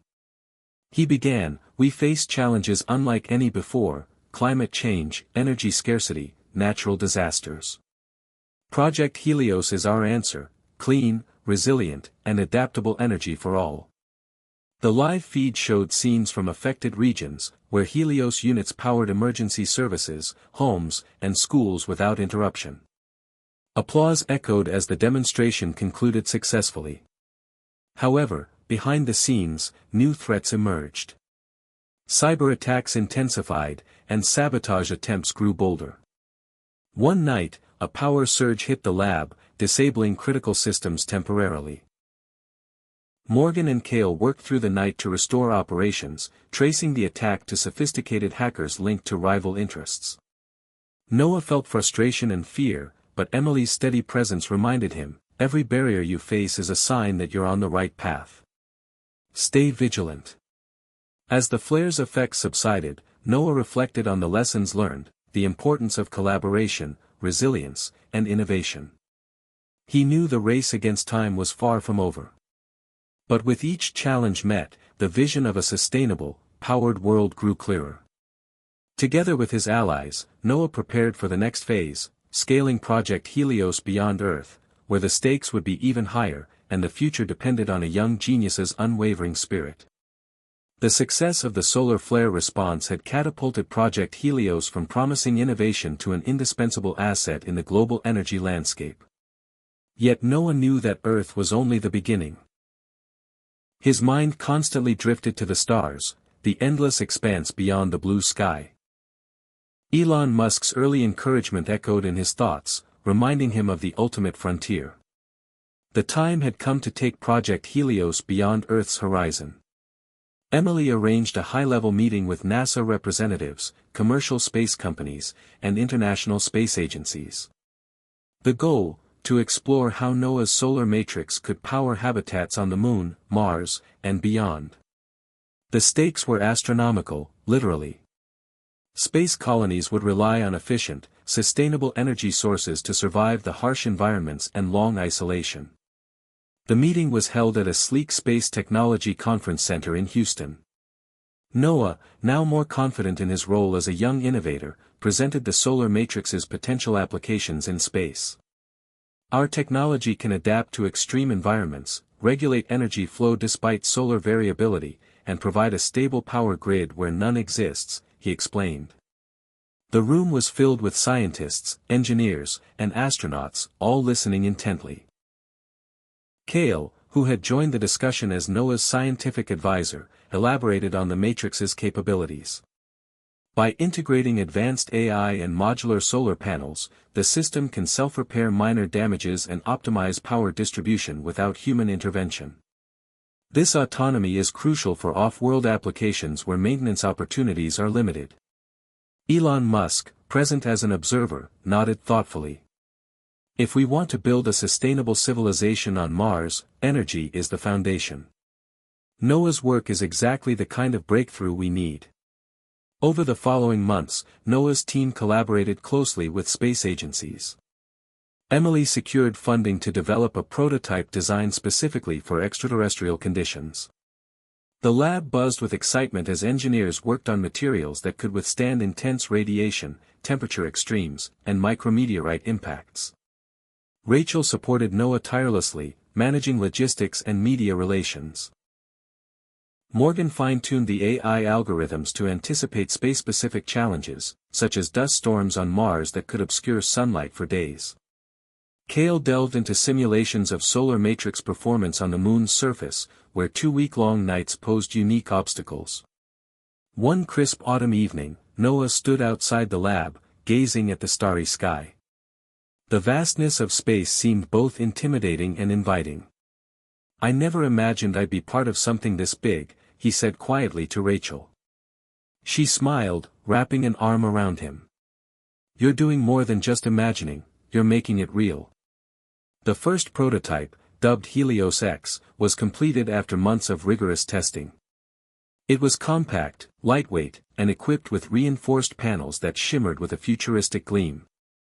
The launch was scheduled for the next mission to the International Space Station, ISS, where astronauts would conduct in-orbit trials.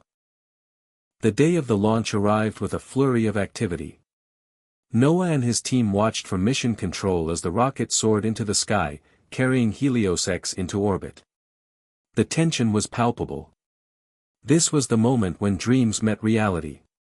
Once in space, astronauts installed Helios X on the ISS's exterior.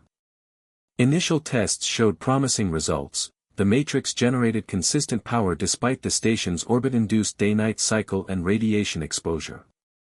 Data streamed back to Earth, and Noah analyzed it obsessively, searching for patterns and anomalies. Emily contacted Noah with encouraging news. "Helios X is performing beyond expectations. This opens doors for longer missions and permanent bases on the Moon and Mars." Encouraged by the success, NASA greenlit an ambitious plan to deploy an expanded Helios system on the Moon's south pole, a region of interest due to its potential water ice reserves and near-constant sunlight. The plan involved sending autonomous rovers equipped with solar matrices to assemble and maintain the energy grid. The technical challenges were immense. The Moon's environment was unforgiving, temperature swings of hundreds of degrees, abrasive dust, and cosmic radiation threatened equipment durability. NOAA and his team worked tirelessly, incorporating lessons from Helios X and Earth-based tests to enhance resilience. Meanwhile, public interest soared. NOAA appeared on popular science shows, inspiring a new generation of young minds to look up at the stars and dream big. His story became a symbol of what determination, curiosity, and collaboration could achieve. Yet, amid the excitement, dangers lurked. Intelligence reports indicated that rival nations and private companies sought to claim lunar resources aggressively, sometimes using underhanded tactics. Emily warned NOAA, space is the new frontier for competition and conflict. We must be vigilant to protect peaceful exploration. NOAA understood that his journey was no longer just about technology, it was about diplomacy, ethics, and humanity's shared future. One evening, during a virtual summit with international space leaders, NOAA spoke passionately, "The Moon and Mars belong to all of us. Energy access must be open and sustainable, not monopolized or weaponized." His words resonated, earning support for collaborative treaties and open data sharing agreements. NOAA's youthful idealism brought a refreshing perspective to the often contentious arena of space politics. As preparations for the lunar deployment continued, the Helios team faced their toughest test yet. A prototype rover sent to the Moon encountered unexpected mechanical failures, jeopardizing the entire mission timeline. The news was a crushing blow. NOAA felt the sting of disappointment deeply. "We can't give up," he told the team. "Setbacks are part of innovation." Morgan and Cale worked day and night to diagnose the issues. They discovered that lunar dust had infiltrated delicate joints, causing malfunctions. The team redesigned seals and added dust-repellent coatings, creating a more robust rover for the next attempt. The second rover, launched months later, performed flawlessly. It deployed solar panels, assembled components autonomously, and transmitted power data in real time. The lunar base took its first breath of sustainable energy. The breakthrough was celebrated globally. NOAA's vision of extending clean energy beyond Earth was now a reality. Yet, as the spotlight shone brighter, so did the shadows. Competitors intensified their efforts to develop rival technologies and claim influence over space resources. NOAA faced growing pressure to accelerate deployment to Mars, where human missions were planned for the near future. The challenges were staggering. Mars' thin atmosphere, dust storms that could last weeks, and the distance that delayed communication. Still, the solar matrix's adaptability gave hope. Morgan developed AI protocols to allow Martian systems to operate autonomously for extended periods, anticipating and responding to environmental hazards without human input. Rachel reminded NOAA to pace himself. "You're not alone in this, and you don't have to carry the world on your shoulders." With Emily's support, NOAA met with Elon Musk again at SpaceX headquarters. Elon was impressed with the progress. "You're building the backbone for humanity's future among the stars, kid. Keep pushing." The partnership between SpaceX and Project Helios expanded. Plans for integrating the solar matrix into the Starship Mars missions accelerated. NOAA found himself at the center of a visionary movement that transcended age and background. As the chapter of Earthbound challenges closed, a new one opened. One filled with uncharted risks and unprecedented possibilities.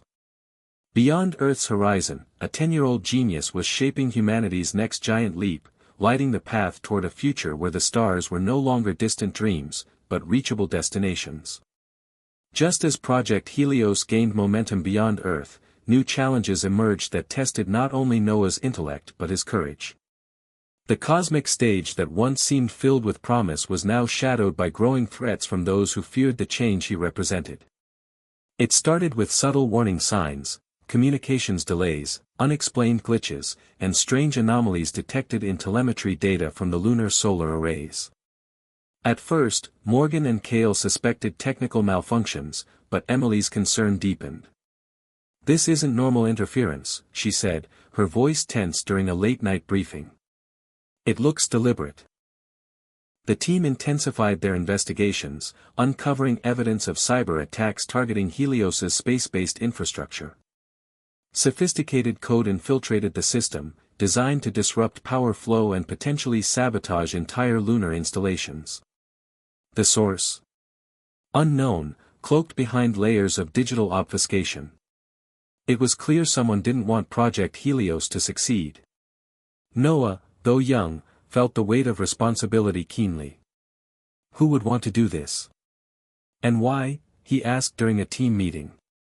Emily replied gravely, "There are powerful interests, both corporate and national, that see your project as a threat to their control over energy and resources. Space is the ultimate prize, and they're willing to play dirty." As attacks escalated, the team worked tirelessly to fortify defenses.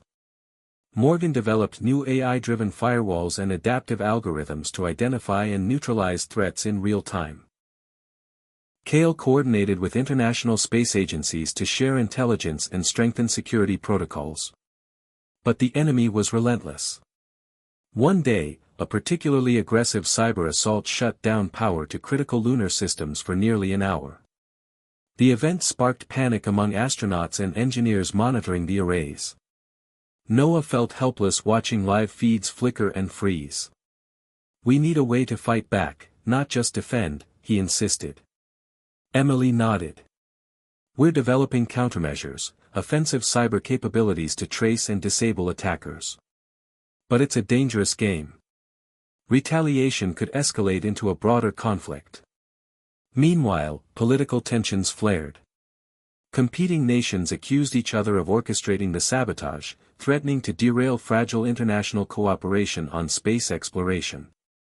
Noah found himself thrust into diplomatic roles, speaking at virtual summits to advocate for peace and shared progress.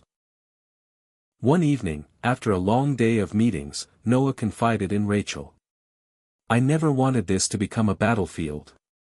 I just wanted to bring light and hope." Rachel held him close. "Sometimes, the brightest lights cast the darkest shadows. But you're not alone. We'll face it together." Amid the turmoil, a surprising ally emerged, Dr. Lin Tran, a brilliant cybersecurity expert from Vietnam's space agency. Lin reached out to Noah with an offer to collaborate, bringing expertise and fresh perspectives. Skeptical but hopeful, Noah welcomed her aboard. Lin quickly proved invaluable, devising innovative ways to harden Helios's digital architecture.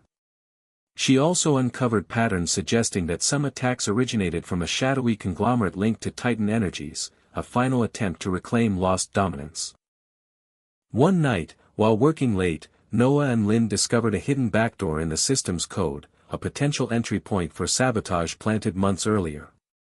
The revelation shook the team. "They've been inside this whole time," Morgan whispered. "Closer than we thought." With Lin's help, they devised a plan to purge the system of vulnerabilities and launch a coordinated strike against the attacker's infrastructure. The operation required precision and stealth, and the risks were high. As preparations unfolded, a sudden crisis erupted on Earth. A major city experienced a blackout caused by a cyber attack on its power grid. The incident was traced to the same group targeting Helios. Public fear surged, and governments scrambled to respond. Noah realized the battle was no longer confined to space, it was a fight for the future of energy security everywhere. "We have to stop this now," he said firmly. The team initiated their counterattack, deploying advanced AI agents to infiltrate and disable the enemy's systems. Hours passed in tense silence as digital warfare raged unseen. Finally, success. The attackers' network was dismantled, their plans thwarted. Relief washed over the team, but the victory was bittersweet. The war for energy's future was far from over. Noah understood that progress always invites resistance, and that protecting innovation required vigilance and unity. In the aftermath, international leaders recommitted to cooperative frameworks, recognizing the importance of shared goals in the face of common threats. Noah's role as a young ambassador of peace and progress became more pronounced. As he gazed at the night sky from his bedroom window, Noah felt a mixture of exhaustion and determination. The stars still beckoned with promise, but now he knew the journey would be fraught with challenges beyond technology, challenges of trust, ethics, and resilience. With allies like Emily, Lynn, and the unwavering support of his family and team, Noah was ready to face the shadows in the stars and lead humanity toward a brighter, united future. Mars was no longer just a distant dream, it was the next arena for Project Helios, and the stakes couldn't have been higher. Months after the success of the lunar deployment, NASA and SpaceX finalized plans to integrate Helios solar matrices into the first human missions to the Red Planet. Noah, though still just a kid in many eyes, was now central to one of humanity's most daring ventures. The Martian environment was notoriously hostile. The thin atmosphere offered little protection from cosmic radiation and temperature swings, while planet-wide dust storms could blot out the sun for weeks. Noah's team faced the daunting challenge of ensuring that Helios could not only function but thrive under these brutal conditions. Morgan and Kale spearheaded the design of the Martian Helios units, which featured reinforced panels with self-cleaning surfaces designed to repel dust and maximize sunlight capture. The AI was upgraded to predict and adapt to weather patterns autonomously, switching energy storage and distribution modes as needed. But even the most advanced simulations could only approximate the reality waiting on Mars. Rachel handled communications and logistics, coordinating with astronauts and mission control to ensure that the transition from Earth to Mars would be seamless. She often reminded Noah to rest and stay grounded amid the pressure, but his excitement and sense of responsibility kept him working late into the night. The starship carrying the Helios Martian units and crew blasted off from Earth amid a wave of anticipation and global media frenzy. The journey was long and perilous, with astronauts facing the physical and psychological strain of interplanetary travel. Noah kept a constant stream of communication with the mission team, monitoring telemetry, and providing technical support. As Starship touched down near the planned base site in Mars' northern plains, a mix of awe and apprehension swept through mission control. The landscape was breathtaking yet harsh, red dust stretching endlessly under a pink-tinged sky. The first deployment of Helios units on Martian soil was a critical test. Astronauts carefully unpacked and positioned the solar arrays, activating their AI systems. Initial data showed promising power outputs, but then a storm warning flashed across the monitors. A massive dust storm was heading straight for the base, threatening to block sunlight for days. The storm arrived with ferocity, a swirling tempest that coated everything in fine red dust. The Helios units automatically switched to low-power mode, conserving stored energy and activating dust-clearing mechanisms. Mission Control held its breath. As the storm raged, the solar matrices struggled to maintain enough power to support life support systems and communications. Hours turned into days, and then nearly a week passed with minimal sunlight. The resilience of the Helios AI was pushed to its limits.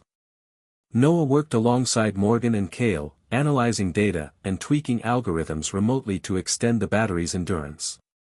The crew endured long periods in the habitat, relying on stored energy and rationed resources. Hope flickered with every faint increase in solar readings.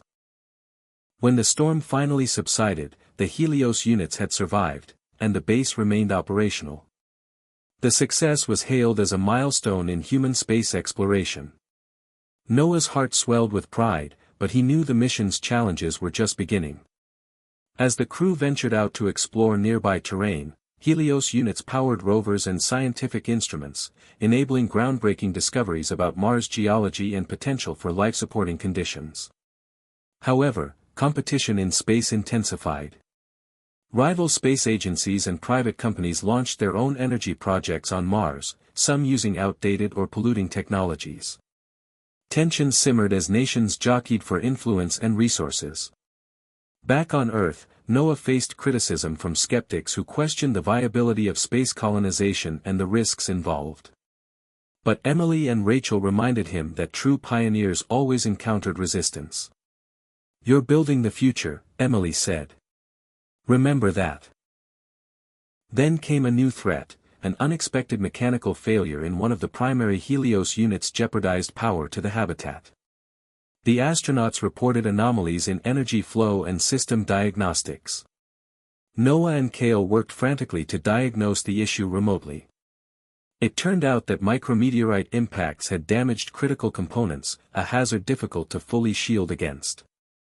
The team devised a daring repair plan involving the astronauts performing extravehicular activities to replace damaged panels and recalibrate the system manually.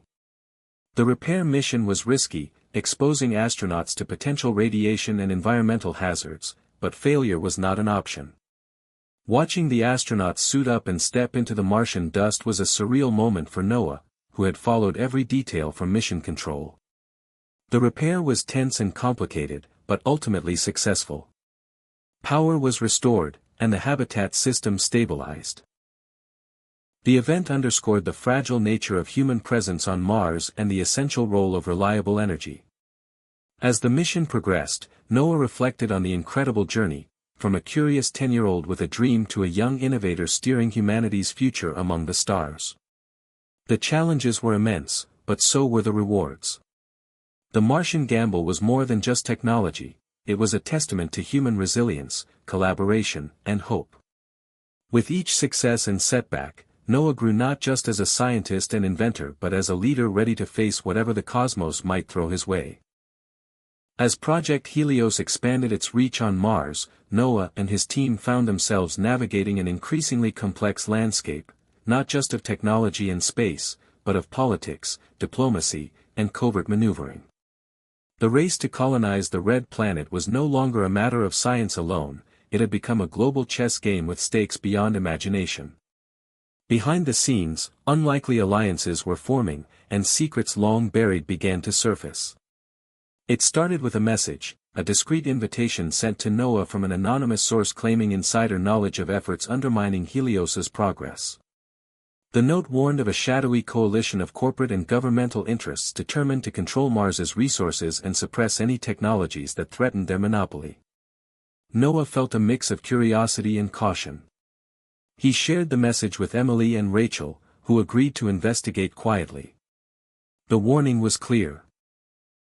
Project Helios was at risk not only from overt competition but from hidden forces willing to sabotage and deceive. At the same time, Lynn Tran, now fully integrated into the team, used her cybersecurity expertise to trace digital footprints linked to the coalition.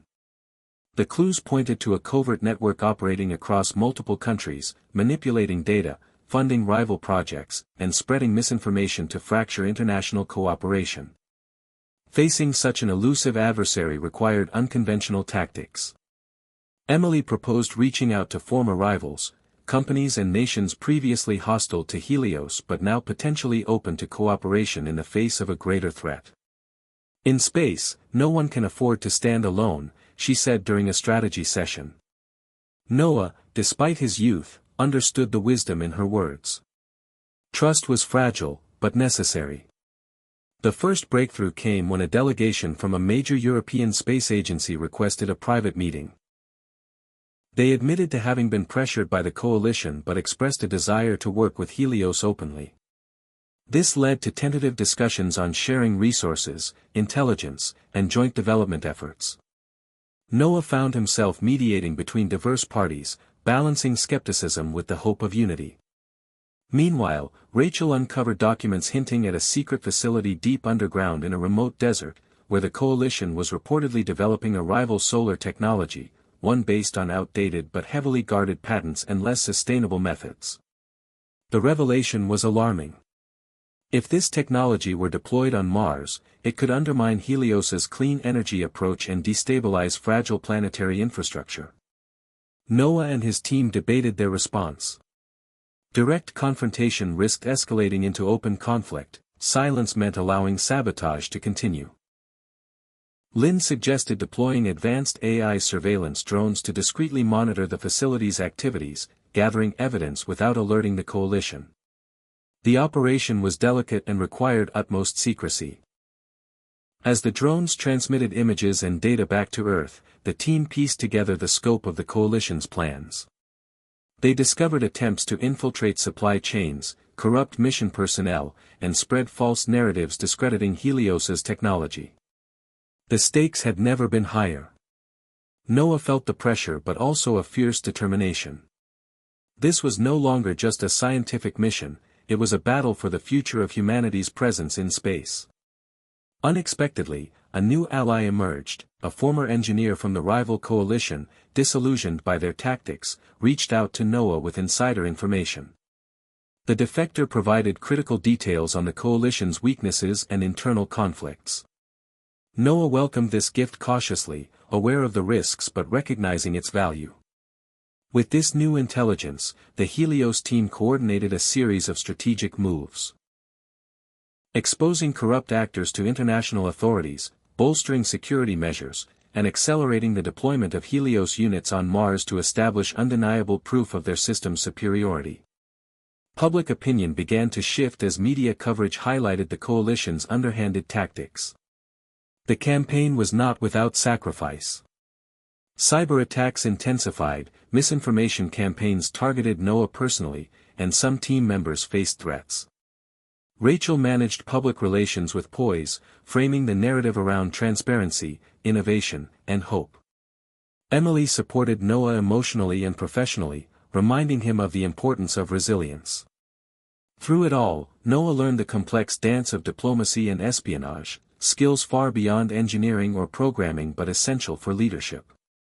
He cultivated relationships with diplomats, scientists, and even former rivals, building a network united by a common vision of peaceful exploration and sustainable progress. In the midst of this turmoil, a surprise development occurred. Elon Musk reached out with an offer to merge SpaceX's resources more closely with Project Helios. The partnership promised to accelerate Mars missions and amplify Helios's impact. Noah recognized the significance. Combining forces with one of the most influential visionaries in space exploration could tip the balance. But even with new alliances and strengthened defenses, Noah knew the road ahead was perilous. The unseen battles in shadows and data streams were just as vital as those fought in rocket launches or on alien soil. The future of Mars, and perhaps all of humanity, depended on navigating this intricate web of trust, betrayal, and cooperation. As he looked up at the stars one quiet night, Noah reflected on how far he had come from the curious 10-year-old who first dreamed of harnessing the sun's power. The journey was no longer just about technology or ambition. It was about forging a path through darkness toward a future where the stars could be shared by all. The pressure on Noah and his team had never been greater. Every day brought new challenges, not only technical but political and personal. The shadowy coalition's sabotage attempts grew more sophisticated, and the stakes on Mars heightened as the first permanent habitats neared completion.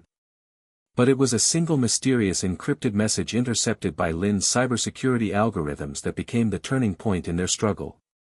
The message was unlike anything they had seen before, layers of complex code wrapped inside decoys, a digital puzzle designed to conceal a critical secret. Lin recognized immediately that cracking it could reveal the coalition's next move or, better yet, expose their leadership and intentions. But it would take every ounce of her skill and Noah's intuition to break it. Lin worked around the clock, analyzing the encryption with AI-assisted tools that adapted to each failed attempt. Noah spent hours studying patterns and anomalies alongside her, pushing his young mind to see beyond the obvious. Rachel and Emily supported the effort, ensuring the team stayed focused despite growing fatigue. The encrypted message became an obsession, a riddle that held the key to turning the tide. Days blurred into nights as the code resisted every attempt. Then, in a quiet moment, Noah noticed a subtle irregularity, a recurring motif that mimicked a biological sequence rather than a typical cipher. "This isn't just code," he said excitedly. "It's a message embedded in a genetic-like pattern." Lin's eyes widened. A bio-inspired encryption. They must have thought it was unbreakable. Together, they reconfigured their tools to interpret the sequence as a form of data encoded using principles from DNA structures, one of the latest frontiers in cryptography. The breakthrough came suddenly. The decrypted message revealed a chilling plot. The coalition planned to launch a covert operation to hijack one of the next Mars supply missions, aiming to implant a destabilizing device in the Helios power grid on the planet.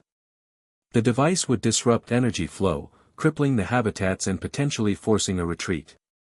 Worse, the message included detailed blueprints and timing, showing how close the threat was. Noah's heart pounded. The attack was imminent, just weeks away. The team mobilized immediately, sharing the intelligence with international space agencies and mission control. Enhanced security protocols were enacted, supply routes rerouted, and inspection procedures intensified. Morgan and Kale worked to design fail-safe redundancies in the Helios systems, integrating new AI safeguards to detect and neutralize any tampering. The revelation united previously fractured groups. Rival agencies set aside differences, sharing resources and expertise in a rare show of solidarity. Noah's leadership shone brightest during this crisis, his calm determination inspiring confidence. Yet beneath the surface, tension simmered. Some doubted whether the coalition's threat was genuine or a ploy to tighten control over Mars operations. Skepticism was natural, but no one knew the stakes were real. As the launch date approached, nerves frayed. The supply ship, packed with essential equipment and fuel, prepared for departure. Noah and Rachel monitored every system, every signal, aware that a single mistake could spell disaster. The operation was delicate. They had to allow the mission to proceed without alarming the coalition, while maintaining a covert watch for any suspicious activity. The supply vessel's journey was tense but uneventful at first. Then, just beyond the Martian atmosphere, alerts blared. Unauthorized signals detected near the ship. The team's contingency plan sprang into action. Using AI-driven drones, they intercepted and neutralized what turned out to be a covert hacking attempt aimed at the power grid control systems on board. Thanks to the advanced safeguards, the sabotage failed. The supply ship arrived safely, and the new Helios units were deployed without incident. Relief was palpable, but Noah remained vigilant. The coalition's defeat was a major victory, but the war for Mars had only just begun. Amid the aftermath, Noah and Lynn studied the decrypted message further. Hidden within were clues to the coalition's hierarchy, names, locations, and connections that could dismantle their network entirely. The team prepared to share this intelligence with global authorities, hopeful that transparency and justice could finally bring lasting peace. For Noah, breaking the code was more than a technical triumph.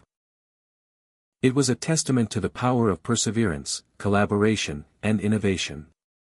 The lesson was clear: no matter how dark the shadows, light and truth would eventually prevail. That night, Noah looked out over the city lights from his window, the stars beyond brighter than ever. The journey ahead was still long, but with each breakthrough, the future of humanity's place among the stars felt closer, more certain, and profoundly hopeful.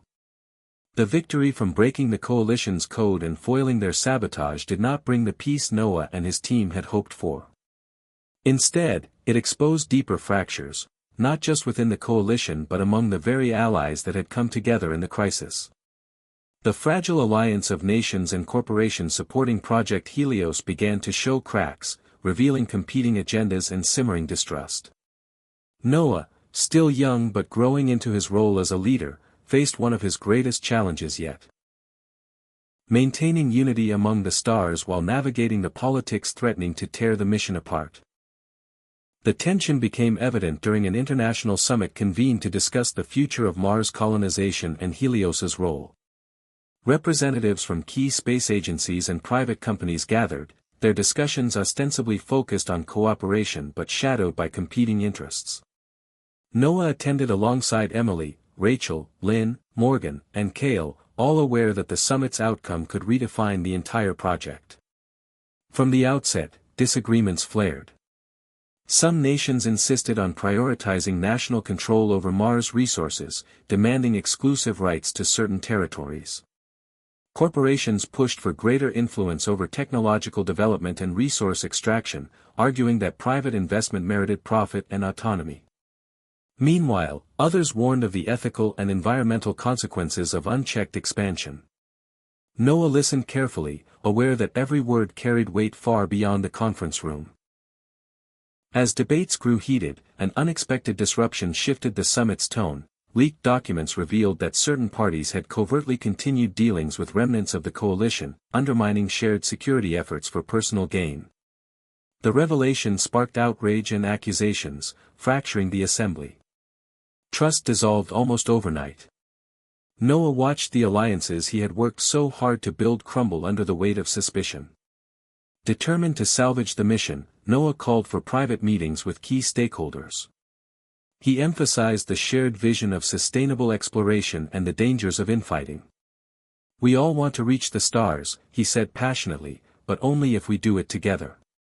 Some responded with cautious optimism, while others remained skeptical or outright hostile. The rift spilled over into mission operations. Funding uncertainties delayed equipment shipments, and disagreements slowed decision-making. The once unified Helios team found itself strained, morale dipping as frustrations mounted. Emily worked tirelessly to mediate, while Rachel managed communications to maintain public support. Amid the chaos, Morgan and Cale continued their technical work, pushing forward with innovations to make Helios units more efficient and resilient despite setbacks. Lynn enhanced cybersecurity protocols, guarding against potential new threats exploiting the turmoil. Noah threw himself into the work, balancing diplomacy with problem-solving, but the weight was heavy. In the midst of this, a personal challenge arose. Rachel received troubling news from home, a family health crisis that required her to take leave. Her absence left a gap in the team's public outreach and coordination efforts. Noah stepped up to fill some of those duties, further stretching himself but determined to keep the mission on course. Then came a breakthrough. A joint research paper from Helios scientists proposed a radical new energy storage technology promising to revolutionize Mars habitats. The discovery rekindled hope, serving as a reminder of what was possible when minds united. Noah used this momentum to rally allies, advocating for renewed collaboration centered on shared scientific progress rather than political gain. Slowly, the tide began to turn. Some factions agreed to recommit to the mission's core principles, signing new agreements that emphasize transparency, resource sharing, and environmental stewardship. The fragile peace held, but Noah knew vigilance was necessary. Reflecting on the rift, Noah recognized the profound challenge of balancing ambition with ethics, innovation with equity. The stars called to humanity's highest aspirations, but the journey demanded humility and trust as much as technology. Late one night, gazing at the sky, Noah felt the weight of responsibility but also a quiet determination. The mission was larger than any one person or nation, it was the hope of generations. Navigating the rift among stars was not just about reaching Mars, it was about forging a new way for humanity to live and grow among the cosmos. Just when Noah and his team believed they had weathered the storm of political infighting, an unexpected anomaly emerged that threatened to upend everything again. During a routine scan of deep space transmissions, Lynn's upgraded AI detected a faint but distinct signal buried within the cosmic background noise, an irregular pattern that did not match any known natural phenomena or human-made broadcasts. At first, it seemed like a glitch, but further analysis revealed deliberate modulation, a hidden message cloaked in layers of sophisticated encryption. The discovery electrified the Helios Command Center. Could it be a message from an extraterrestrial intelligence? Or perhaps a secret communication from unknown factions tied to the coalition? Noah's curiosity surged alongside a cautious fear. The signal's source was traced to a remote sector beyond Mars's orbit, near the asteroid belt, where few missions ventured. The message was fragmented, containing mathematical sequences, prime numbers, and a repeating frequency pattern. Lynn and her AI assistants decoded the framework but struggled to interpret the meaning. Noah proposed assembling a multidisciplinary team, scientists, linguists, cryptographers, and engineers, to collaborate on deciphering the signal's purpose. Rachel coordinated with international partners to broaden the search, tapping into global observatories and satellites. Emily facilitated calm communication with the public, managing speculation and emphasizing the need for patience and scientific rigor.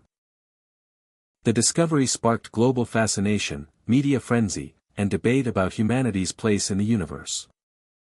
As the team delved deeper, subtle patterns emerged. The signal seemed to be a beacon, a call or invitation encoded with universal mathematical concepts, hinting at intelligence beyond Earth. The implications were staggering. Noah grappled with the possibility that humanity was no longer alone and that this contact might redefine everything they knew about life, science, and existence. But alongside excitement, fears surfaced. Some factions worried the signal could be a trap or an advanced warning from hostile forces. Others feared political exploitation or technological risks in attempting to respond. Noah urged caution and collaboration, advocating for transparency and ethics in approaching this cosmic mystery. The Helios team worked tirelessly, developing advanced algorithms to translate and interpret the encoded data. Morgan and Cale designed a specialized probe equipped with enhanced communication arrays and autonomous navigation, capable of traveling to the signal's origin to gather direct information. Meanwhile, tensions on Earth remained palpable. The recent political rifts lingered, and some parties sought to monopolize the new discovery for strategic advantage. Noah found himself once again in the role of mediator and visionary, reminding stakeholders of the bigger picture, the potential for unity and progress that this unprecedented event represented. Weeks of decoding revealed a breakthrough. The signal contained an embedded schematic of an energy technology far beyond current human capabilities. It hinted at a method of harnessing quantum fields to generate clean, limitless power, an invention that could solve many of Earth's crises and propel space exploration exponentially. The excitement was tempered by the complexity and unknown risks of attempting to replicate such technology. As plans for the probe's launch solidified, Noah reflected on the journey from his early days as a prodigious child inventor to now facing questions that transcended science and technology, touching on philosophy, humanity, and the cosmos itself. The hidden signal was more than a message, it was a catalyst for transformation. The probe launched under international cooperation, a symbol of shared hope and curiosity. As it sped toward the asteroid belt, transmitting data back, the world watched and waited. Noah and his team prepared for every possibility, discovery, danger, or silence. In the quiet moments between tasks, Noah gazed at the night sky, feeling a profound connection to the vast unknown. The hidden signal was a reminder that, no matter how far humanity traveled, there were still mysteries to explore, wonders to uncover, and dreams to chase among the stars. The months following the launch of the probe to investigate the hidden signal were some of the most intense in Noah's life. Data streamed in at an unprecedented rate, revealing both astonishing scientific insights and alarming warnings. While the probe moved closer to the source of the signal near the asteroid belt, Helios's instruments detected an unexpected threat, a massive asteroid on a collision course not just with Mars, but potentially Earth as well. The discovery sent shockwaves through the global community. Humanity was now facing a dual challenge, decoding a cosmic mystery and preparing for a celestial disaster that could reshape their future. Noah convened emergency meetings with planetary defense experts, space agencies, and government leaders.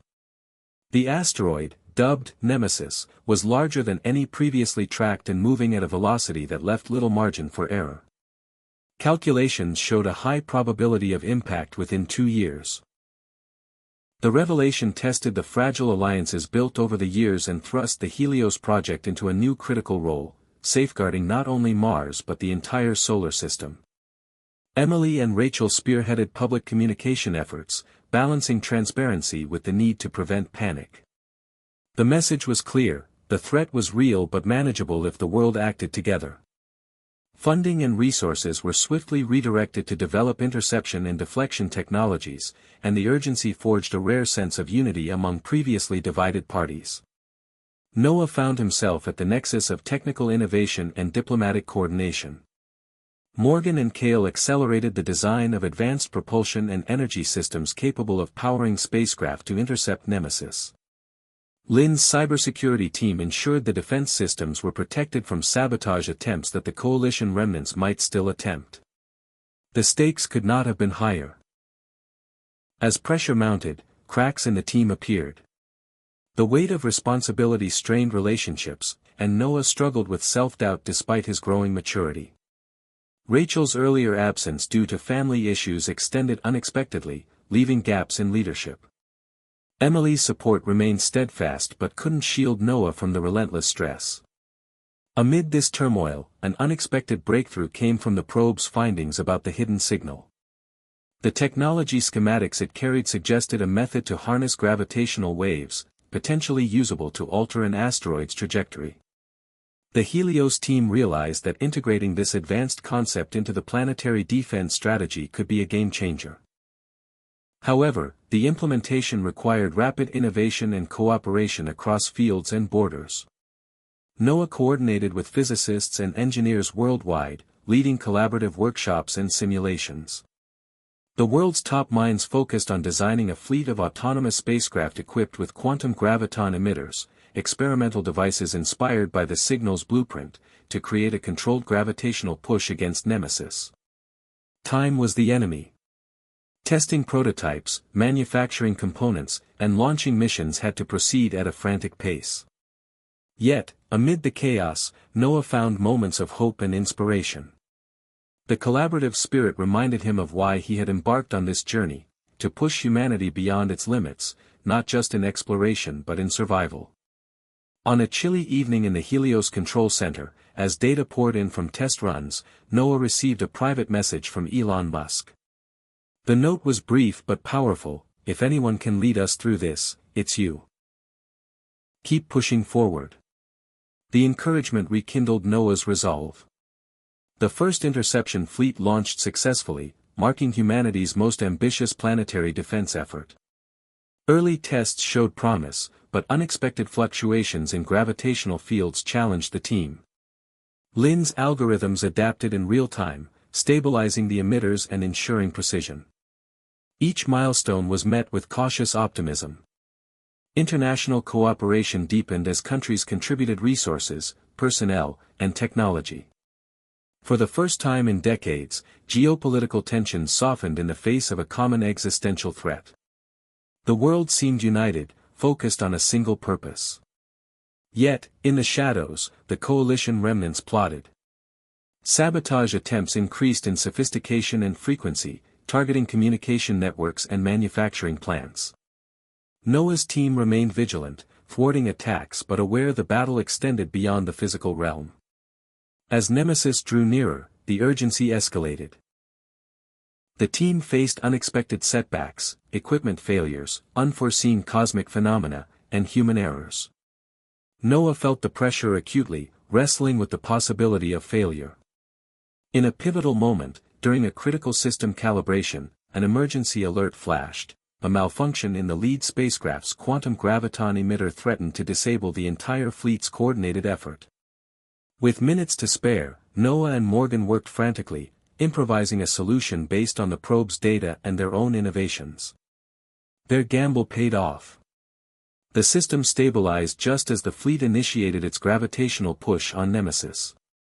Sensors recorded a subtle but measurable shift in the asteroid's trajectory. The impact window widened, buying precious time for further interventions. The relief was immense but tempered by the knowledge that the mission was far from over. Noah addressed the world, speaking not as a prodigy or visionary but as a representative of humanity's collective strength. "We face challenges that test our courage, intelligence, and unity," he said. "But together, we can alter destiny. This is just the beginning." As the probe continued transmitting data and the defense fleet prepared for the next phase, Noah gazed at the stars, aware that the collision course was more than an astronomical event, it was a metaphor for humanity's potential collision with its own limitations and fears. In the coming months, every decision, every innovation, every alliance would determine not only the fate of Mars or Earth but the future of humankind's place among the stars. The final chapter of this extraordinary journey unfolded against a backdrop of anticipation, tension, and hope. After months of relentless work, sleepless nights, and near-impossible challenges, the moment had arrived to see whether humanity's greatest effort could avert catastrophe and open a new chapter for life on Mars, and beyond. Noah stood among his team, not as the wide-eyed genius who once captivated Elon Musk's attention, but as a leader forged by trials, setbacks, and unwavering resolve. The collision course with Nemesis was no longer just a scientific or technological problem, it was a crucible testing the very essence of human courage and unity. The quantum graviton emitter fleet prepared for its final coordinated maneuver, designed to nudge the asteroid onto a safe trajectory that would spare Mars and Earth from destruction. The world held its breath as command centers across the globe tracked each spacecraft's position, system status, and emitted forces. Emily and Rachel, reunited with the team, managed communications and public updates, reminding everyone that this was a collective effort, a moment of shared destiny. Noah felt a familiar mixture of excitement and fear. The weight of responsibility pressed down on him, but so did a profound sense of purpose. All their sacrifices, disagreements, breakthroughs, and setbacks led to this decisive hour. Around him, the team worked in seamless synchronization, Morgan fine-tuning propulsion systems, Lynn safeguarding networks against any last-minute sabotage, Kale monitoring real-time data flows. The probe continued sending invaluable insights, its journey toward the source of the hidden signal promising discoveries yet to come. As the graviton emitters engaged, subtle shifts appeared in Nemesis's course.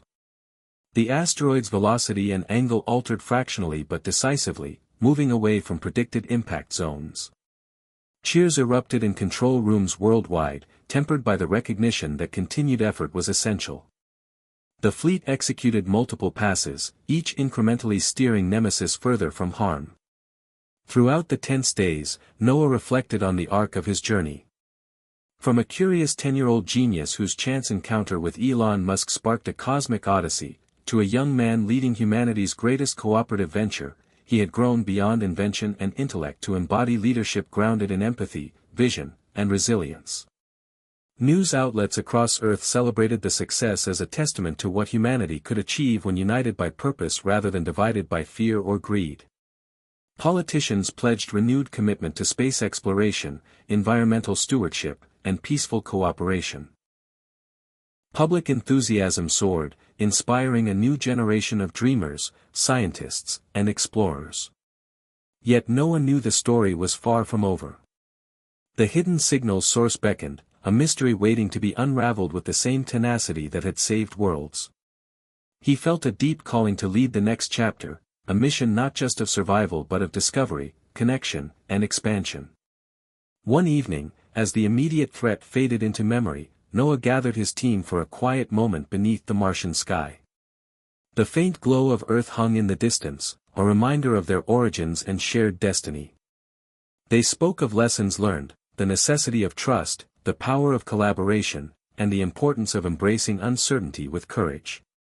Rachel, her voice steady despite the trials, said, "We've proven that love, for family, for our planet, for the future, can guide us through the darkest times." Emily smiled, adding, "And that hope is the spark that keeps the impossible within reach." Lynn, ever the pragmatist, reminded them, "We must stay vigilant. The universe is vast and full of surprises." Noah looked around at the faces illuminated by starlight, feeling the weight of history and the promise of what lay ahead. "This is our new beginning," he said. "Not just a victory over danger, but a step toward a future where humanity's best qualities shape our journey among the stars." As the Helios project evolved into a beacon of interplanetary cooperation, the world witnessed a renaissance in science, art, and philosophy.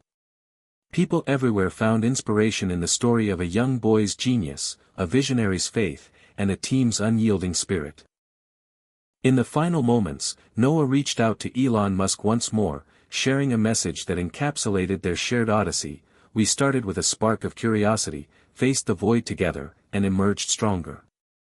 The stars are no longer distant dreams, they're our home in the making." Elon replied simply, "To new beginnings and beyond." And so, beneath the endless sky, with Mars thriving and Earth united, humanity took its first true step into the cosmos, carrying with it the lessons of resilience, love, and hope that would light the way for generations to come. Hit subscribe and leave a comment with where you're watching from. This story might just spark a new beginning. What's one thing that always pushes you forward, even when things get tough?